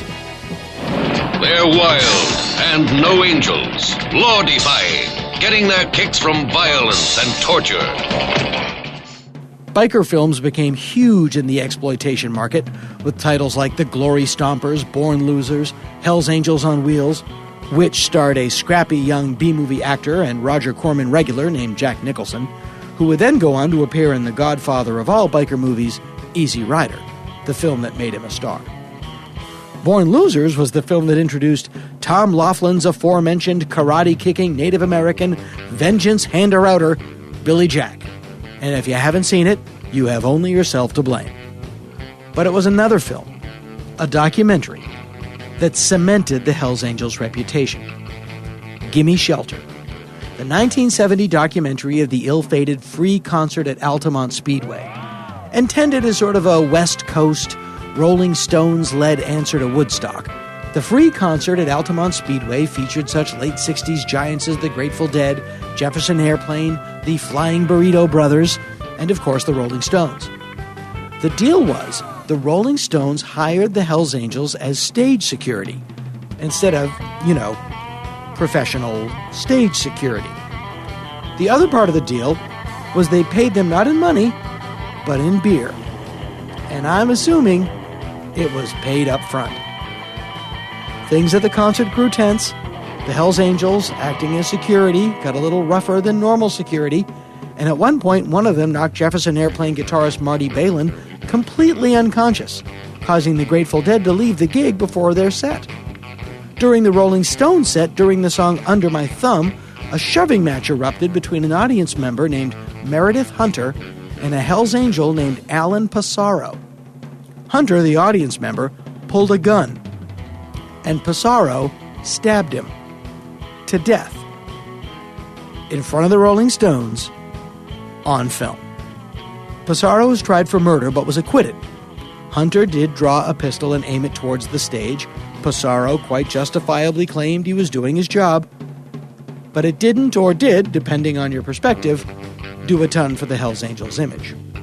But that is how the assassination of Archduke Ferdinand in 1914 triggered the events that led to World War I, which resulted in the economic devastation in Germany that led to the rise of National Socialism, which resulted in the Nazi Party's leader, Adolf Hitler, becoming Chancellor of Germany in 1933, which led to a series of events that later became known as World War II, which over time led to people like William Faulkner to come home from combat with a deep psychological need to act out aggressively, which over more time led to Meredith Hunter pulling a gun on the wrong dude during Under My Thumb. But that, as they say, is showbiz. Their intimacies a rape of decency. Their every enjoyment a parody of pleasure. The Wild Angels. Now, if you'd like to begin your exploitation biker movie education, you can do no better than The Wild Angels. I also recommend Hell's Angels on Wheels, Easy Rider, naturally, and definitely Born Losers. The best way to see them? Go to danagould.com. Click on our Amazon banner, then shop away. You get what you want, and we get a little something to pay our poor editor, and everybody goes home happy. Man.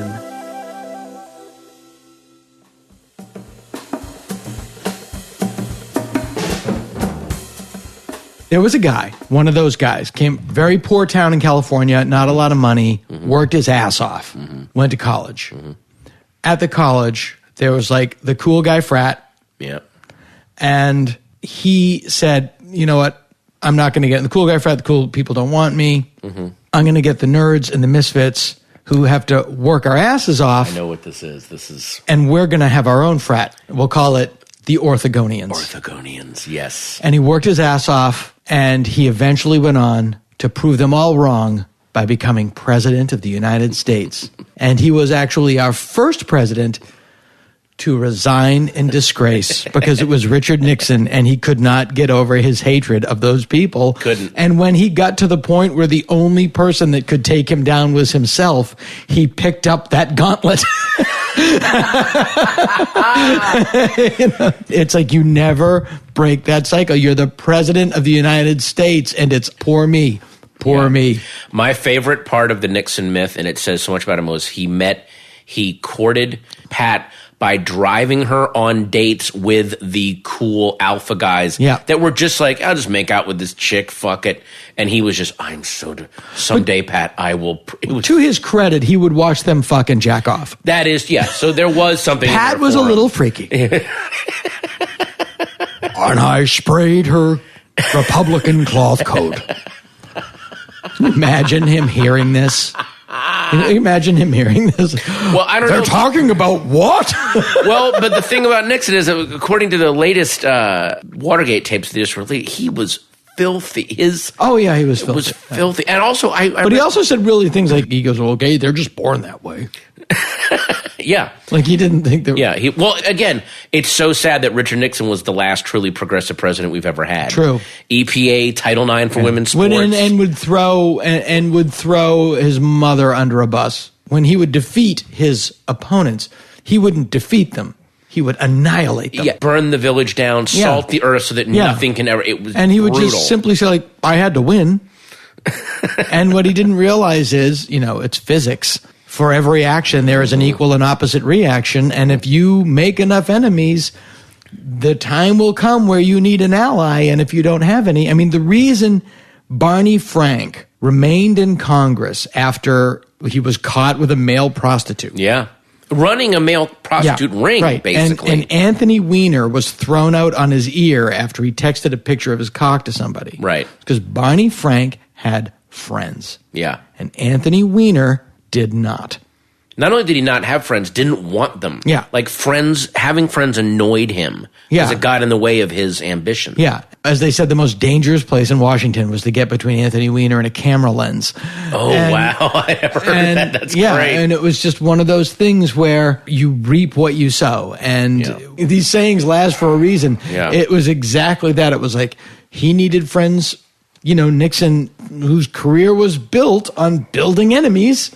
Mm-hmm. What do you know? Yeah, there's a shock. The problem is the come down for these people never happens on your watch. Yes. It happens in its own time. Yep. Will Karl Rove die peacefully in his sleep at 100 years old? Who knows? Yeah. There was a lot of emptiness, I think, on a lot of my friends because they wanted to see Bush get defeated. I'm like, I'm sorry, you're not going to get that kind of closure. He will have to face his own demons, and you're not going to get to rub your hands and gloat over it. They're all addicted to the disgrace of Nixon. That must have felt so satisfying. Mm-hmm. A lot of people, but in this case, right, and it's also very satisfying to people who wanted to see it since 1956. Yes, or the late 40s. Right. Helen Gahagan Douglas in 1948 was like, when is this guy going to fucking step on a rake? Yeah. Well, you got to wait 3 decades. Well, yeah. Unfortunately, with Bush and Rove and Cheney, that's probably not going to happen on our watch, or it won't happen. Now they know not to have it happen within our eyesight. I take Kevin Rooney's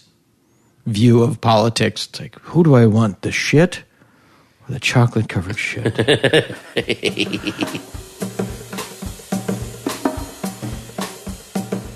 The biggest fallacy of our political system and the biggest source of frustration amongst people is the false belief that leaders lead. Leaders follow, and the people lead. Yeah. And Obama, your boyfriend, was not in favor of gay marriage until enough people were. Mm-hmm. And then he evolved. Yes, and, exactly. That's not a shocking thing that politicians are cynical. That's how they work. That's how they get they get elected. Your guy that evolved on gay marriage, and thank God he did, is also cool with killer robots in the sky bombing villages. Yeah. That same guy is okay with that. Yeah. You can't. Yeah. Being the president is a complicated job. Except for, eerily enough, George Bush. Everyone that enters the White House, when they leave, they look like they've aged 80 years. And so I forgot who pointed this out, because during the time they're in there, they see and learn horrific shit that they can never talk about. They can never talk about it. They do stuff that if you'd be... Well, that's why John McCain could not have been elected, because he literally would have looked like the Crypt Keeper by now.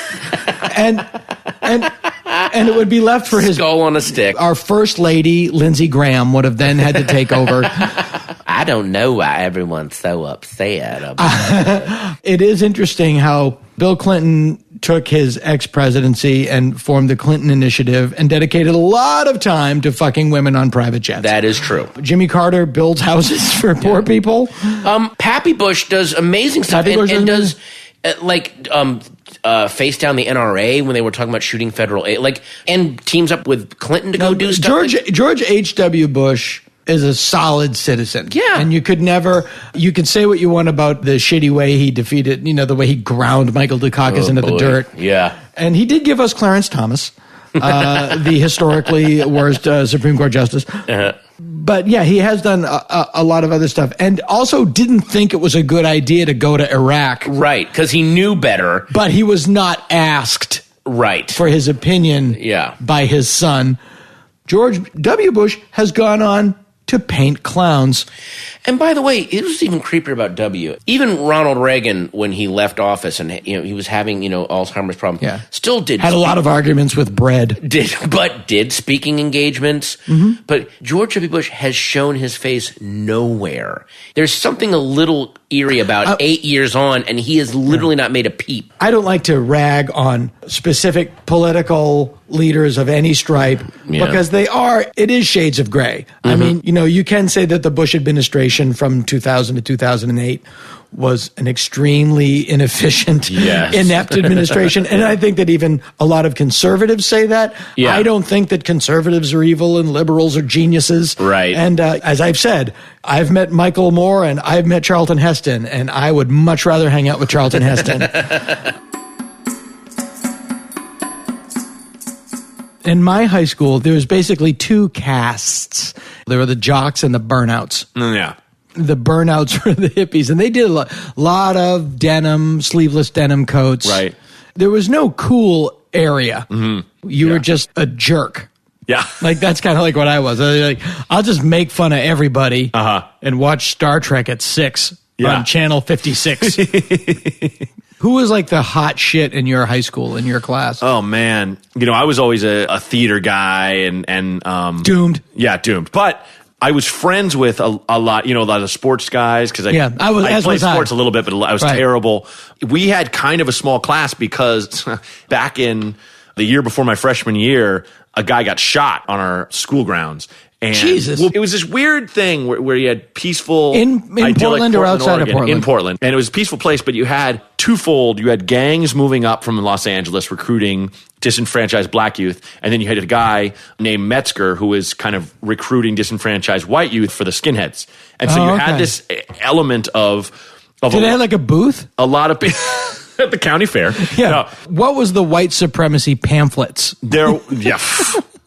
If only it was that simple. It was a lot of badly channeled teenage angst. Sure. Where, a lot of guys trying to be violent and stuff like that. And it was all on the fringes. It was nothing that was discussed openly with most people. But there were a lot of guys who were kind of mostly older than me who were more definitely Sig Heil types. And Portland is incredibly white. It still is. Oregon is incredibly white. It means logging town. That's what are you going to get?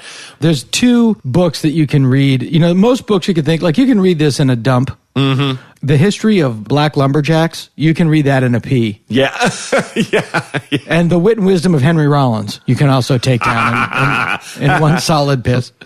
The only point of me saying that is because that shooting was, you had a lot of people that were what you call wannabes, which are the most dangerous people in the world. I'm going to show you how tough I am. So this guy shot this guy. And so as a result, all these parents were like, well, my kid's not going to Grant. Right. And so my graduating class was very small. So we all kind of knew each other. A couple hundred, but 53. No, that's where I went. 17. Where I went to high school, 53. Oh, really? Yeah. Oh, wow. Well, my school was over 2,000. Oh, okay. So I grew up in a very small town in Massachusetts. Have you seen Mr. Holland's Opus? Yes, I have. That's my high school. Oh, you're kidding me. Yeah, the whole thing was shot there. The plays and musicals I did took place in that auditorium. Is that Richard Dreyfuss? Yeah. So we just had a small graduating class, but you had... Oh, boys, he's come back for his noon feeding. We had It's Paul F. Tompkins' least favorite line in Jaws. He goes on this hilarious rant about how much he hates it. He ruins the movie. Matt Dwyer had this rant about... how he can't stand Richard Dreyfuss because they're like, what's your least favorite word? And he's like, rock and roll. Go to hell, Is that you in old that movie? fogey. No, it's just him. He's a jazz fan, and he thinks rock and roll is abomination. And a cocaine fan, well, let's be honest. I don't get how you don't like rock and you love cocaine. That makes no sense to me. Well, it sounds so good. It's sounds so good on some sweet blow. And there's no crap in jazz. No, God. There's bebop, which is all awesome. Not all awesome, but is what I prefer. Yeah, me too. And then there's modern jazz, which was basically invented to have a soundtrack for brunch. Right. It's always meal adjacent. Meal adjacent. There had to be a movement in the brunch community to separate from jazz brunch. Yeah, and there's free jazz, which is just anything you want to do, which is I bang on this table with my fist and take a pee, and that's free jazz.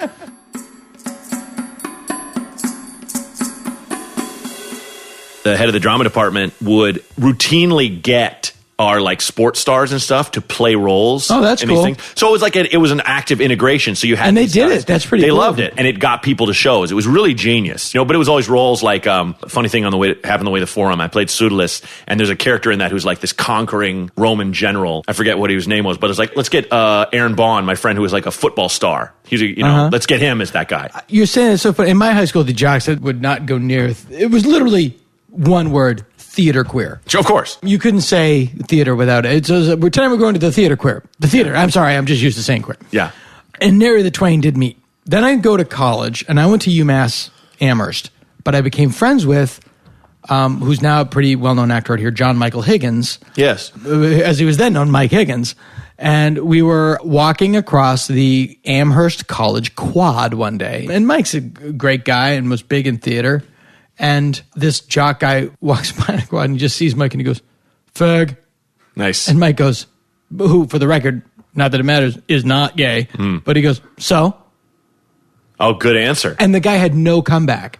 It was the coolest thing in the world to me. It was That's like, oh my God, that was aw. The guy had nothing to say. Yep. And it was like, Yeah. it was so cool. It was like, you trumped him. Yeah. Plus, in my high school, that automatically a beating. Yeah. Like, it was sure. It was like, wow, it was amazing you didn't get punched out just then. That was like a big moment for me. It was like, oh yeah, you can just be cool with who you are. And it doesn't matter what assholes think of you. So great. The scene in Heathers where the jock grabs a guy and he's like, "Say I love big dicks. Say you suck big dicks." And he's like, "I love them. Can't get enough of them." And I just love that. That always made me laugh because it was just like, he's taken so many beatings. Like, who cares? Yeah, great. Yeah. I love them. I love him. Oh, yeah, great. You win. You win. Neanderthal. Exactly. Yeah. Jock beatings is the arm that pulls back the bowstring. Yeah. That fires the arrow of your adulthood. And the Wow. farther back the arm pulls, the farther forward. That's you interesting. We love the movies where it's like, he's a master killer, but he's given it up to raise his daughter. But she's been murdered. Yeah, now he's back. Yeah. You know what I mean? We love that thing in Yeah. movies. We're like, we watch this guy lay waste, where we love like Death history Wish. History of violence. History of and violence, stuff, yeah. We want to see him unleashed. Yeah. But I think that's in all guys. I mean, I remember my friend Grant, his name was Grant, was a star football player. He was just amazing at everything, but he was just really strong, very physical guy. And a friend of ours, there was like a picture of someone, like a kid that was like a burn victim or something like that. And for some reason, this idiot thought it was funny or something. And Grant grabbed him and like slammed him against the wall. He's like, "You think that's funny? I'll beat the shit out," like screaming in his face. And we're like, "Okay, man." And it's like, yes, you're right. He was wrong, but don't kill him. You know what I mean? You're kind of looking, you are defending the weak, but you're kind of excited to do so. You're over defending the weak. You really just want to hurt somebody. Well, that's like the wet dream of like the Billy Jack movies where he didn't look like he was a badass, really. And he would also go on a 30 to 40 minute monologue before he kicked your ass. And for some reason, the people all waited patiently, which was always the amazing thing That's about hilarious. Billy Jack movies. Yeah. In the trial of Billy Jack, he jaw jacks for a good 15 minutes before he kicks the guy's ass. And the guys are just sitting there. Were I the guy, I would start checking my watch like, anytime. Yeah. Are you gonna gonna do this? Are you going to talk me to death? I really have to pick up my kid.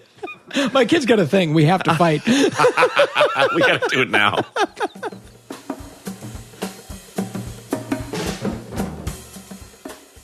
I find that one of the problems with things like Twitter is, all of Twitter can be boiled down to, I like this. Fuck you!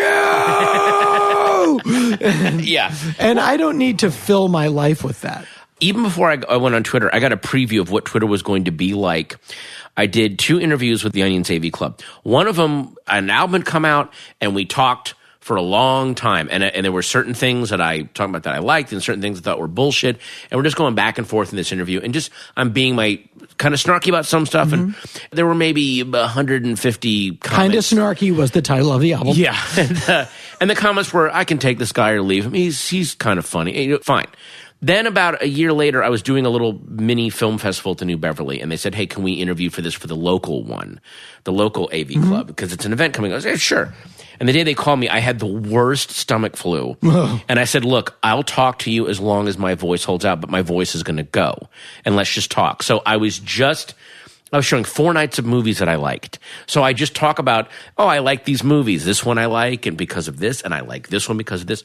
There were almost 600 comments under this. So what? He's saying these are the only good fucking movies, this fucking asshole? Oh, so he decides what, and I realized, nothing pisses off people more on the internet, and I've seen this on Twitter, than when you just sincerely say you enjoy something. There will always someone like, then maybe you need to, It's also, it goes back to that thing that you said earlier, consumption without joy. Yeah, consumption without joy. Yeah. I just have to top everyone. Which is my approach towards kettle corn. Hey, everyone's.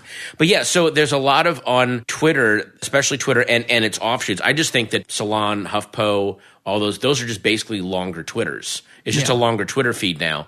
It's all just how do I get more attention, more followers so that I can then sell things. I try to keep my Twitter feed about joke. Occasionally I'll go, by the way, I'm doing this show or I have. And you are great at that. Then there are people that, the minute you plug anything there, you fucking whore, I see why you're doing this.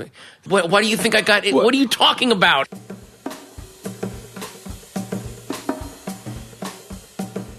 What I have found especially with Instagram, I try very hard to be entertaining. Yeah. And you get a certain amount of feedback. And then once in a while, I'll put up a picture of a cat. And the roof, 5 trillion likes. Yeah. And I have cats and dogs and children. Anybody, I want to feed them. And then I want to be responsible for their shit. And if you fit into that, you can come live at my house. Yeah. You can slave over a joke, and then it's like a picture of a cat looking at a squirrel, and people just lose their fucking bananas. Yeah. But that's a good use of the internet. A lot of it is just trolling and hatred. And I wonder, and you've encountered this, do people really hate you on the internet, and then you meet them, and they're like, oh, hey. Well, that's the other thing that I'm learning is a lot of times when people hate you on the internet, they're hating you to benefit themselves, either to get clicks on an article or eyes on something. It's called clickbait. Clickbait. It's absolute clickbait. For some reason, I was the target of it. Partially my fault because I will then respond to these people. Yes. Salon was particularly pathetic with it. But here's what I learned through all my internet battles and online back and forth with people and all the quote-unquote. A salon, by the way, a place famously for going in to adjust your surface without doing anything about the person that you really are. Absolutely. Nice. Thank you. Despite all whatever hoo-has on Twitter, people hating me, people liking me, when I go into comedy clubs, when I go audition for something, it absolutely has no effect on any of that part of it. Because those people that are fighting with you online, they don't leave their homes and go buy tickets. So I thought, like, when I went back into the clubs after a lot of my Twitter stuff, I was a little nervous, like, okay, has the atmosphere changed? No, because those people they do not go out to events. They don't go live life. And so just go do what the fuck you want. And I think of of my X amount of followers, like on Twitter, who sees what I wrote, 1/100th of them. Exactly. And not everybody who follows you is slavishly looking over their They don't thread. read every single thing. Yeah. The only thing that's disturbing to me, but again, it's not a epidemic. It just every now and then it crops up. I worry about its effect on younger comedians is people concern trolls and white knights that will be at an open mic, a free night. They're not even paying for it.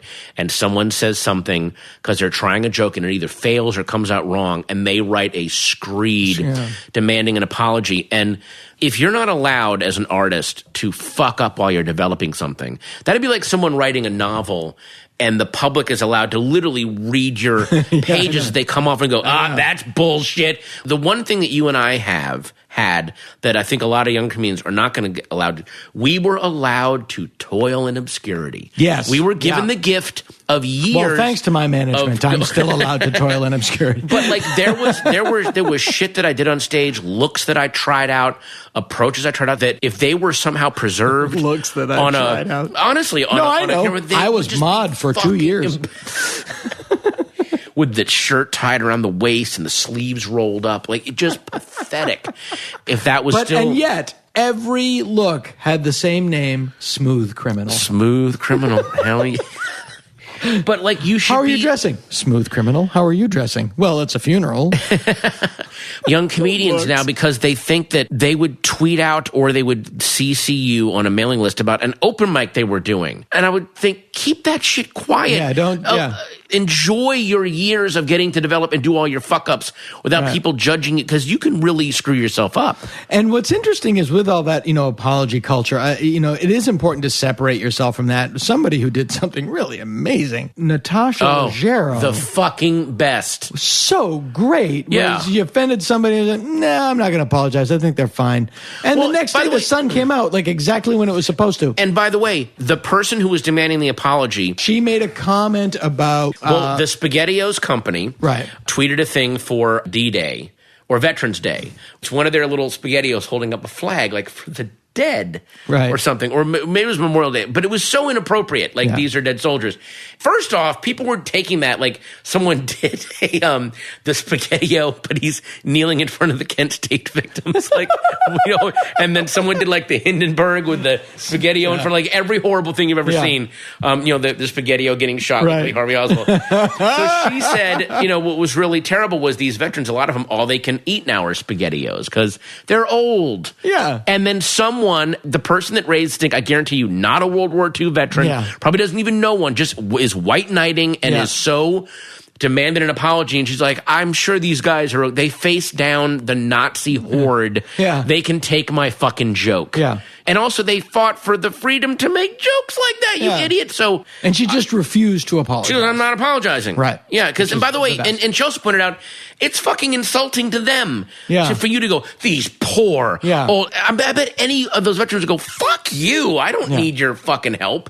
That was like when Salon went after me for my racist Asian joke, when I was making fun of the San Francisco station that ran the cream. Right. And I was so happy. The comments were under the article were all these Asian Americans going, how dare you fucking speak for me, treat me like this childish victim that needs your protection. And the guy that wrote it was, again, your classic doughy white shut-in dude. And all these people were like, how fucking dare you? I can say, as the parent to 3 Asian children, Asian jokes don't affect them. They are far too busy pirating software. Yeah.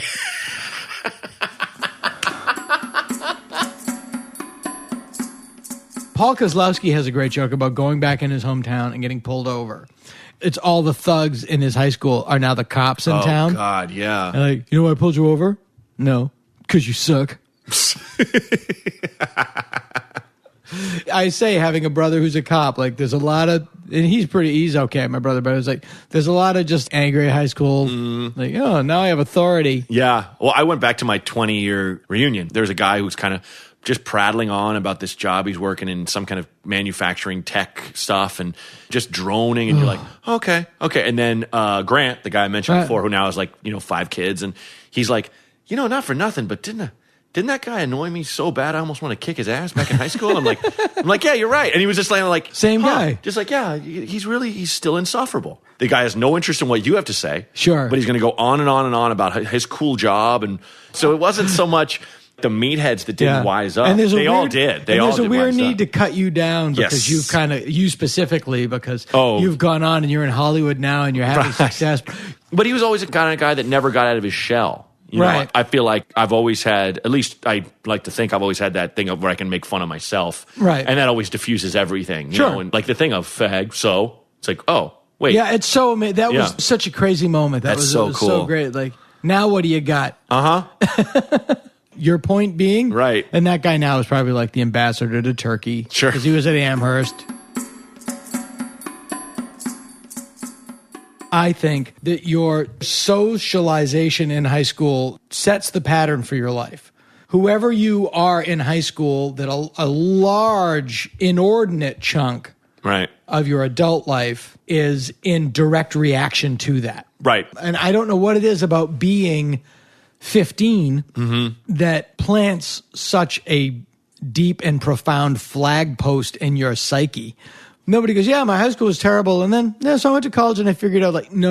It's like, my high school was terrible. So what I did was, it's all those guys. Yeah. I had that thing of being super popular my senior year and then going to a college that was small and no one cared. And it was that thing of like, hey, but I was, and it's not like I was Johnny All-Star football, everything, but I would be in all the assemblies doing wacky stuff. Yeah, you're funny. It was like I had my stand-up career. Right. And then it got taken away and I had nothing and I had to go, play, that's a hard one. do plays in a black box. But I saw there was a one-man show I saw in San Francisco. Eating your ego is tough. Yes. The guy who did the show talked about that. And so I already had that in my head where I was like, oh, this is what I'm going through. So what? It's a good lesson for your real career, too. I always find that you'll never get to a point where you don't have to eat your ego at some point. Oh, absolutely. Every 5 or 6 years, everybody's eating shit. Eating shit. Well, you don't get to be... Harrison Ford doesn't get those scripts. Nope. They go to Jason Statham now. Mm-hmm. You just got to have some gratitude and just be glad for you just got to be cool. You have to be cool with who you are and realize that that's all bullshit. Yeah, and not measure yourself by that. Because to me, it's almost like taking a career or taking a job just for the... for example, I myself, I'm not selling out the big 150-seaters anymore. Yeah. I'm one of the few comedians that considers it progress that I've moved from the clubs into the storage room of comic book stores. Right. I've moved my way all the way up into the back room. What I love the most are people who get offended for other people, and then those people get pissed off. And that happens a lot. I remember when, very famously, the very first episode of Fernwood Tonight, they did a segment called Meet. I can't believe you're bringing it back to that again. But they do, it was called Meet a Jew. And it was, it's Fernwood, Ohio, and a Jewish guy was driving through it. And clearly, like, no one ever seen a Jew. That's brilliant. And he got a speeding ticket, and the cop said, look, if you'll just do this show, you don't need to pay it. And the guy's like, that's fine. So he comes out, and he's sitting there, and Fred and Martin Mull are doing the classic. In trying to reach out to him, they're being way more offensive. Of course. So they're saying, so what's Barbara Streisand up to? Like, is she doing stuff?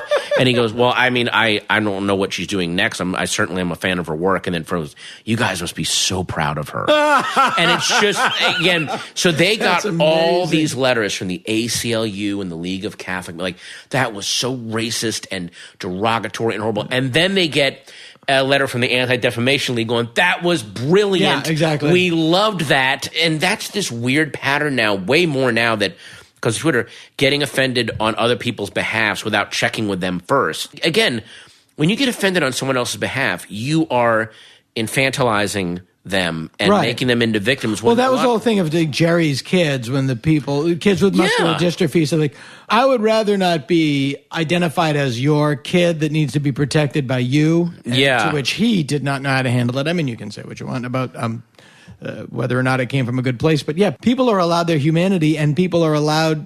I'm friends with the Farrellys, and they have mentally handicapped people in their films. Yeah. And they frequently thank you for treating me like a person. And that was the old thing about gay jokes. If you can take a dick, you can take a joke. Again, when you make people out, and I only say that from experience. I went in for a colonoscopy and never got around to the colonoscopy because we just fucked like maniacs. This guy, the guy that when I lived in the Valley, the guy that cut my hair was gay. And you betrayed us and moved out of the Valley, but that's okay. No. You turned your back on the 818, and we know it. He was really cool and really funny, and he was, but he was telling me about... For you, not for me. Yeah. He grew up in rural Washington State, way in the east part, farmland, and when he went to high school, not only was he gay, he was super closeted, to the point where he would date girls, he played football, he would beat up kids that other people thought were gay. Is this Michelle Bachmann's husband? Yes, exactly. And he was a drunk and overweight because he hated himself in his life. But he's afraid because other kids that were even slightly free would just get the shit pounded out of him. Of course.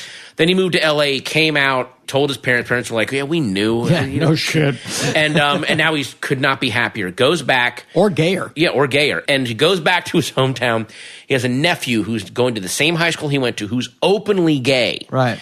And immediately, his protective quills come out like, they are treating this, I will burn that fucking school, how dare they. So he's talking to his nephew, he's like, is there still, like, a lot of oppression. Are you okay? And he's like, it's pretty bad. It's pretty bad what they do to us. My gay, lesbian, transgender club wanted to have our prom on the same night as the regular prom, and they made us wait a whole week. And my friend was like, fuck you! Exactly. Are you have a club?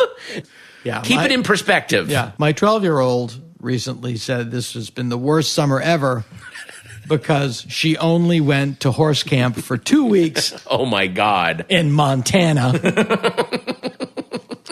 And think before you white knight that shit. I hate white knights.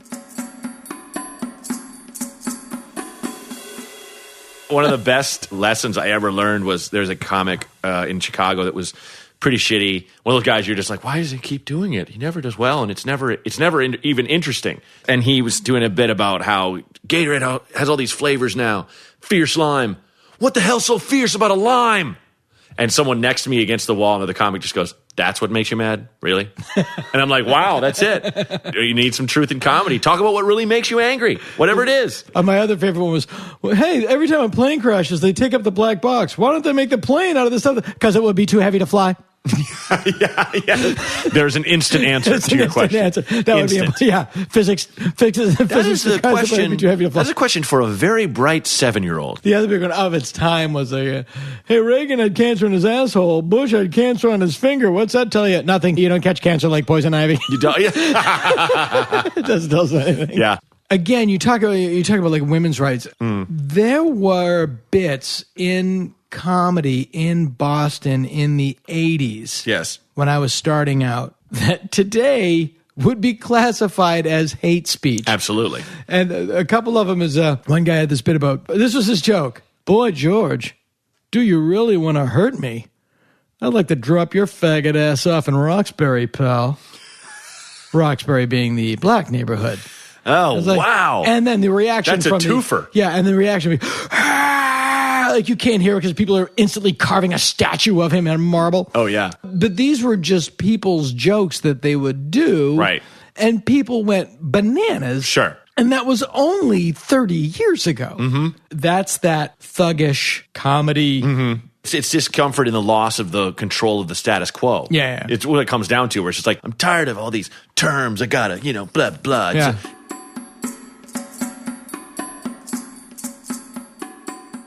I think I told my Adam West-ish story to you. I don't know if I told it on the show, but when I was a PA, I was dropping him off to some production office, and the guy's on the desk, and he's on the phone, and he's like, he points to the chair. He's like, have a seat. And I'm like, okay. Like, I'm just dropping something off. I'm like wearing shorts. I'm like, why am I sitting in your office? And he hangs up. He's like, look, I just had to show someone something. And I'm like, okay. And he's like, do you see that? And there's a painting of Batman in the Batmobile, and it's not great. But I liked it. The obvious person that didn't have any real painting skill, but they took the what time you'd to call do like it. outsider art. Yeah. The Adam West Batman Batmobile. Yes, with the bubble top. Right. He's like, this was just given to me. I want you to guess who painted that. And I'm like, I don't know. Adam West. And I was like, yes. And he's like, thank you for sharing this with me. Take care. I was like, all right, see, buddy. And I laughed, and I was just like, I love that he just painted Batman recently. Adam West, in like 2004. Adam West's Facebook page is fantastic. I got to go to that. He is genuinely funny. Okay. Genuinely funny guy. He plays himself on Family Guy. Yeah. And he's always got... There's nothing wrong with Adam. Mm-hmm. Yeah, there's nothing wrong with that. Yeah. So to take this full circle, you come out of high school, you, for whatever reason, you get into show business and you move on. I always feel for the guys that never got out. Mm-hmm. I know a lot of them. Right. In a way, I'm oddly envious. Like, if my ambition in life was such that I did not need to leave my hometown. Right.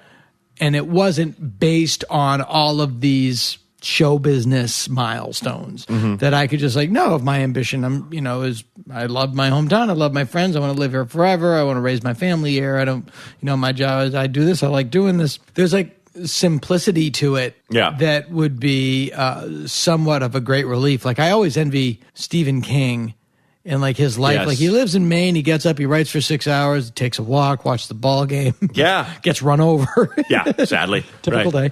Ironically, by a drunk driver. And he's yeah. been sober for like 20 years. Yeah, or whatever. I know. Yeah. And as somebody once said, and like run over by a character from one of his books. Oh, my God. Yeah. Absolutely. I had friends who never left Portland, most of them, in fact. It's such a livable place, and now it's this just incredibly vibrant place. But the lack of sunlight, doesn't it drive you nuts? Well, with global warming, now it's a paradise. Oh, is it really? Yeah, now it's sunny a lot. when I Oh, go really? back. A lot, yeah. It's not as if I couldn't wait to get away, but I actually just got a nice piece of advice from a friend's dad who said if you're going to go to college, go as far as possible. So I went to college in New York. Oh, good for you. So it was just like, and it gave me a lot of perspective. Where'd you go? Manhattanville College, which is in Purchase, New York. It's near White Plains. Okay. But a half an hour north of the Bronx by train. So it's very close to the actual city. Did you go into the city a lot when you were in college? Not as much as I probably should have, but I did go a good Right. amount. Yeah.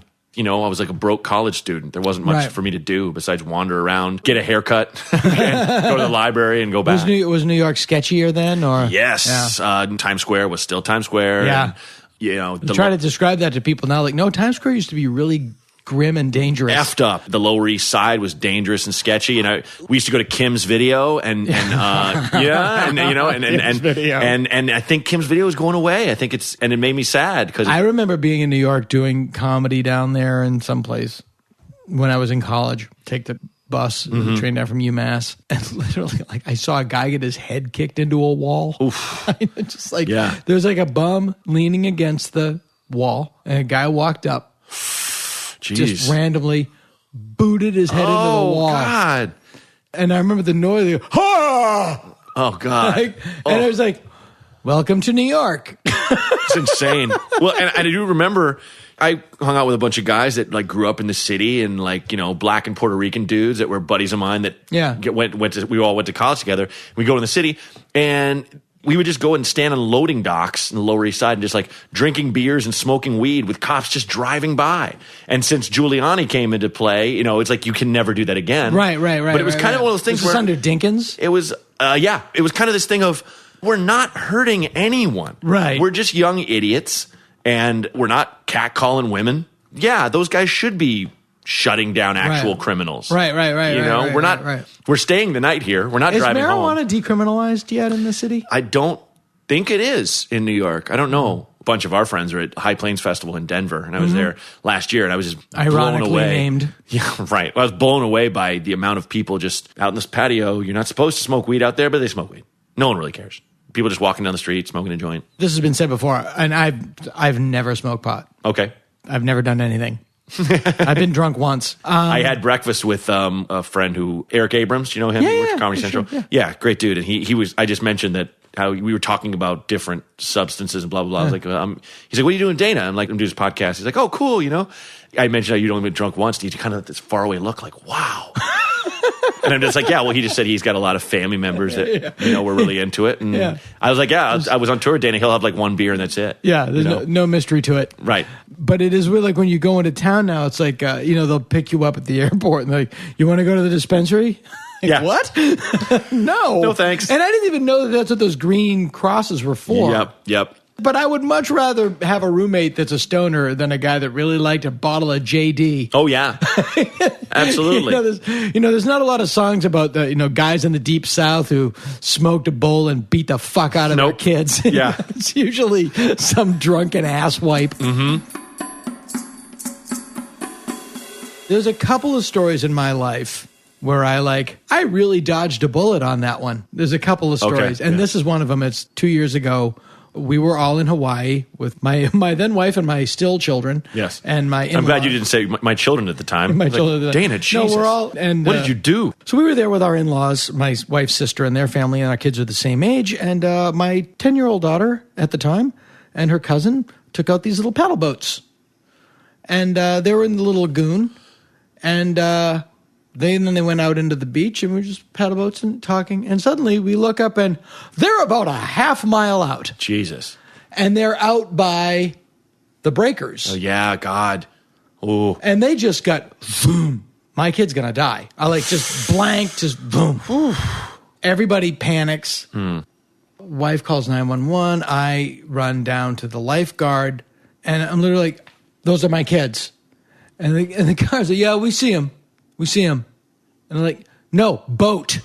Motorboat. Yeah. Motorboat. And it is amazing because I'm not a physical person. Like, I've never been in a fight. I'm only laughing because to me that sounds like a Simpsons character. Yeah. Of my daughter. Hey, good looking kid. No, that's not. Save her. Yeah, no, and the cops are like, yeah, that happens a lot at that beach. What? I'm not a physical person, but I think I was so just full of adrenaline. Yeah. And I was not fucking around. Right. I got the guy into the boat. Nice. The best thing, the kids are like, are we in trouble? Like, they had no idea. Do you realize how are you going to get it? I guess we can pedal in. Sure. But that was the best part. Like, they were not afraid. They were like, that's great. There would have just been a trail of my diarrhea out to where my paddle boat was. Well, we'd follow it to find you. Exactly. Your body, at least. I make my own chum. Your empty body. And my empty body. Yeah, they were cool. But they were like, yeah, we see him. And then somebody said, you have to remember about Hawaii. They smoke a lot of pot down there. Yes. Mm-hmm. And it's the kind of the way of life. Things If just they work bomb out. Pearl Harbor today, it'd just be a lot of people going, dude. Yeah. That was harsh, man. I played at, not a comedy club, it's a rock club. It's a pretty cherry gig because, well, what they pay you basically covers your flight, but you basically get to go to Hawaii for free. Yeah, you go to Hawaii for free. Stay there for 2 nights. They offered me that. Oh, they did? Yeah. And they wanted me to go on October 30th and 31st. I'm like, are you insane? No. Have fun trick-or-treating, kids. Dad's going to Hawaii. Yeah. You'll find somebody to take you. It's fine. A guy will dress up as me for Halloween. I'm at the door, glasses on. Ding dong.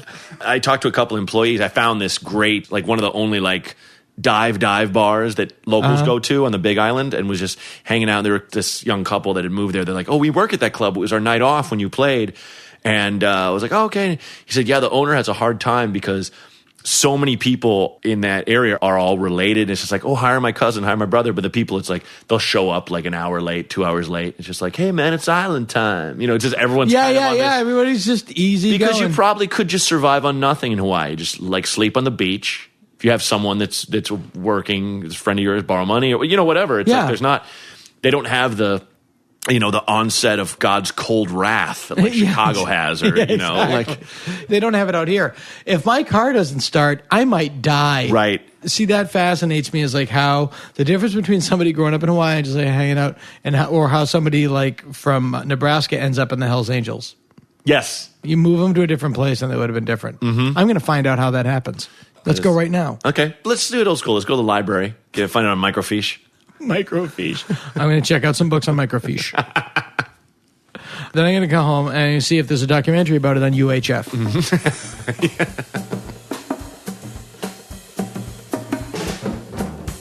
You stepped back from your social media profile intentionally. From June 1st till September 2nd, I just no Facebook, no Twitter. I retweeted a couple things on Twitter that were projects I had done. It wasn't my right to go, well, I'm not going to promote this thing that I agreed to do. Every time I would retweet one of those, I would get the, I guess you didn't last, man. I guess you didn't, whatever. I wrote this long thing about how, because also as much as it sounds like I'm bad-mouthing Twitter is drugs or cheese or chocolate. It's not good or bad. It's how you use it. And I was fucking abusing it. Every morning I would get and just scroll, get my news, see what was, look for things to be pissed off at, look for people that were, I had and a lot of. There's a chemical response. It's an endorphin reward. Absolutely endorse. So I stepped away from it. Checking your retweets, checking your ads. It's actually really nice. And by the way, I'll be totally honest. The first 3 weeks, even though I wasn't on Twitter, I was on Twitter. I would reflexively just go because it was a thing. And it took me a few weeks to get off it. But now I'm like, and again, this sounds like a bad Lifetime movie, but I'm reading books. I'm watching whole movies. I couldn't watch a movie without checking my phone. Your attention span, Yeah. Remember one day I went into a Starbucks and it was the first time I didn't take my phone in my pocket when I was in line. I just stood there and looked at people and looked how people, and everyone had their heads down. Yeah. And I was like, do pickpockets know about this? Because this is a golden age for pickpocketing because no one's looking anywhere. So strange that you say this. I don't want to brag and I don't want you to treat me any differently. But this weekend I was at Scare LA the Haunted House Maze Wholesalers Convention here in Los Angeles. How did you get a laminate? Who did you blow?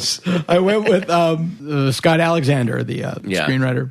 And we went, and one of the things that they're selling, it's literally a wholesalers convention. It's like the convention at the end of The Conversation. I'm sorry, I've been to a couple of those. I love those. I went to the business of Halloween mazes. Like a cookie makers, and it's just fascinating. Like, you see the rivalries, and there's the big cheese, there's the guy that's on the outs right now. Right. So they all have them. I went to that same cookie convention, actually sat next to the Pillsbury Doughboy in the bar. Look, I'm just having a drink. I'm not. Just give me some time off. All right. I'm not the Pillsbury Doughboy right now. No poking. Just a guy made of flour. No poking. Look, I'm just a guy made of flour right now. But we go, and one of the apps is, they have this new thing for haunted house mazes where you download this app on the phone, and then if you look through your phone as you go through the maze, there's stuff coming out of the wall, but it's not really coming out of the wall, it's coming out of the wall as you see it on the phone. And I was like, so wait a minute, people can't even go through a fucking haunted house maze anymore? They have to have their face in their phone to heighten the experience? The whole point of a haunted house maze is that you're having an actual experience. Stuff is actually coming at you. Yeah, it's like, we've made 3D better. No, 3D. Yeah. That's where I drew the line. This app, while fucking, you look at your phone, and it's just, no. Yeah, you can't, so, and we're having a lot of back and forth with how much do we let our daughter look at an iPad, look at a phone. Yeah. She's 5, and some of the games are really good for reading and spelling, but some of them, they all get to that just hypnotic drag. My 5-year-old, it's freakish how quickly can I have your phone? Yeah, and she opens folders and gets stuff, and it's Subway Subway Surfer. I'm not sure if you're familiar with Subway Surfer. I haven't seen Subway Surfer yet. We'll find out. I'm sure I will. So she's going into kindergarten. Yep, that's right. Back to school. Back to school. And you feel that as you send them off to school, you're like, I know that you are going into a cauldron.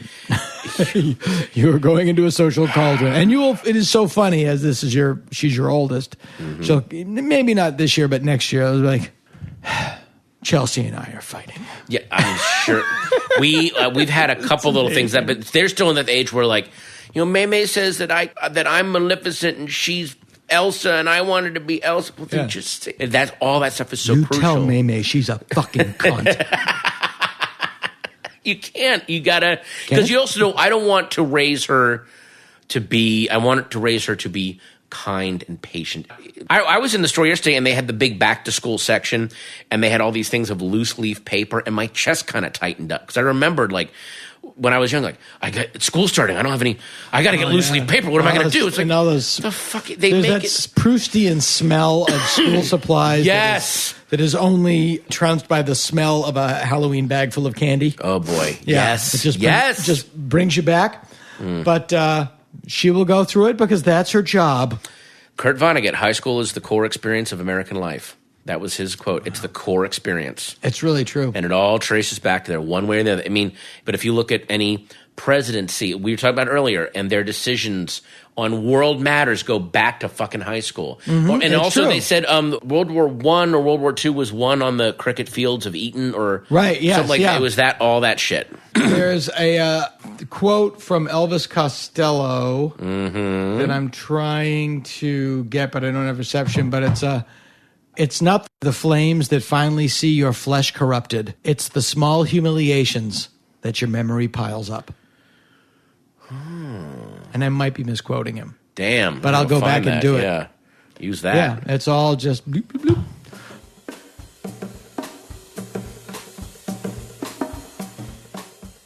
bloop. This has been the Dana Gould Hour, brought to you by the Internet.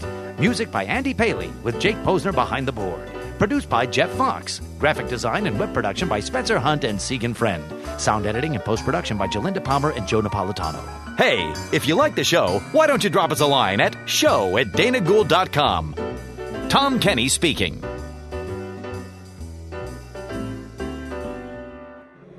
Don't forget to tune in next month, kids, 'cause it's Halloween. And wear something reflective.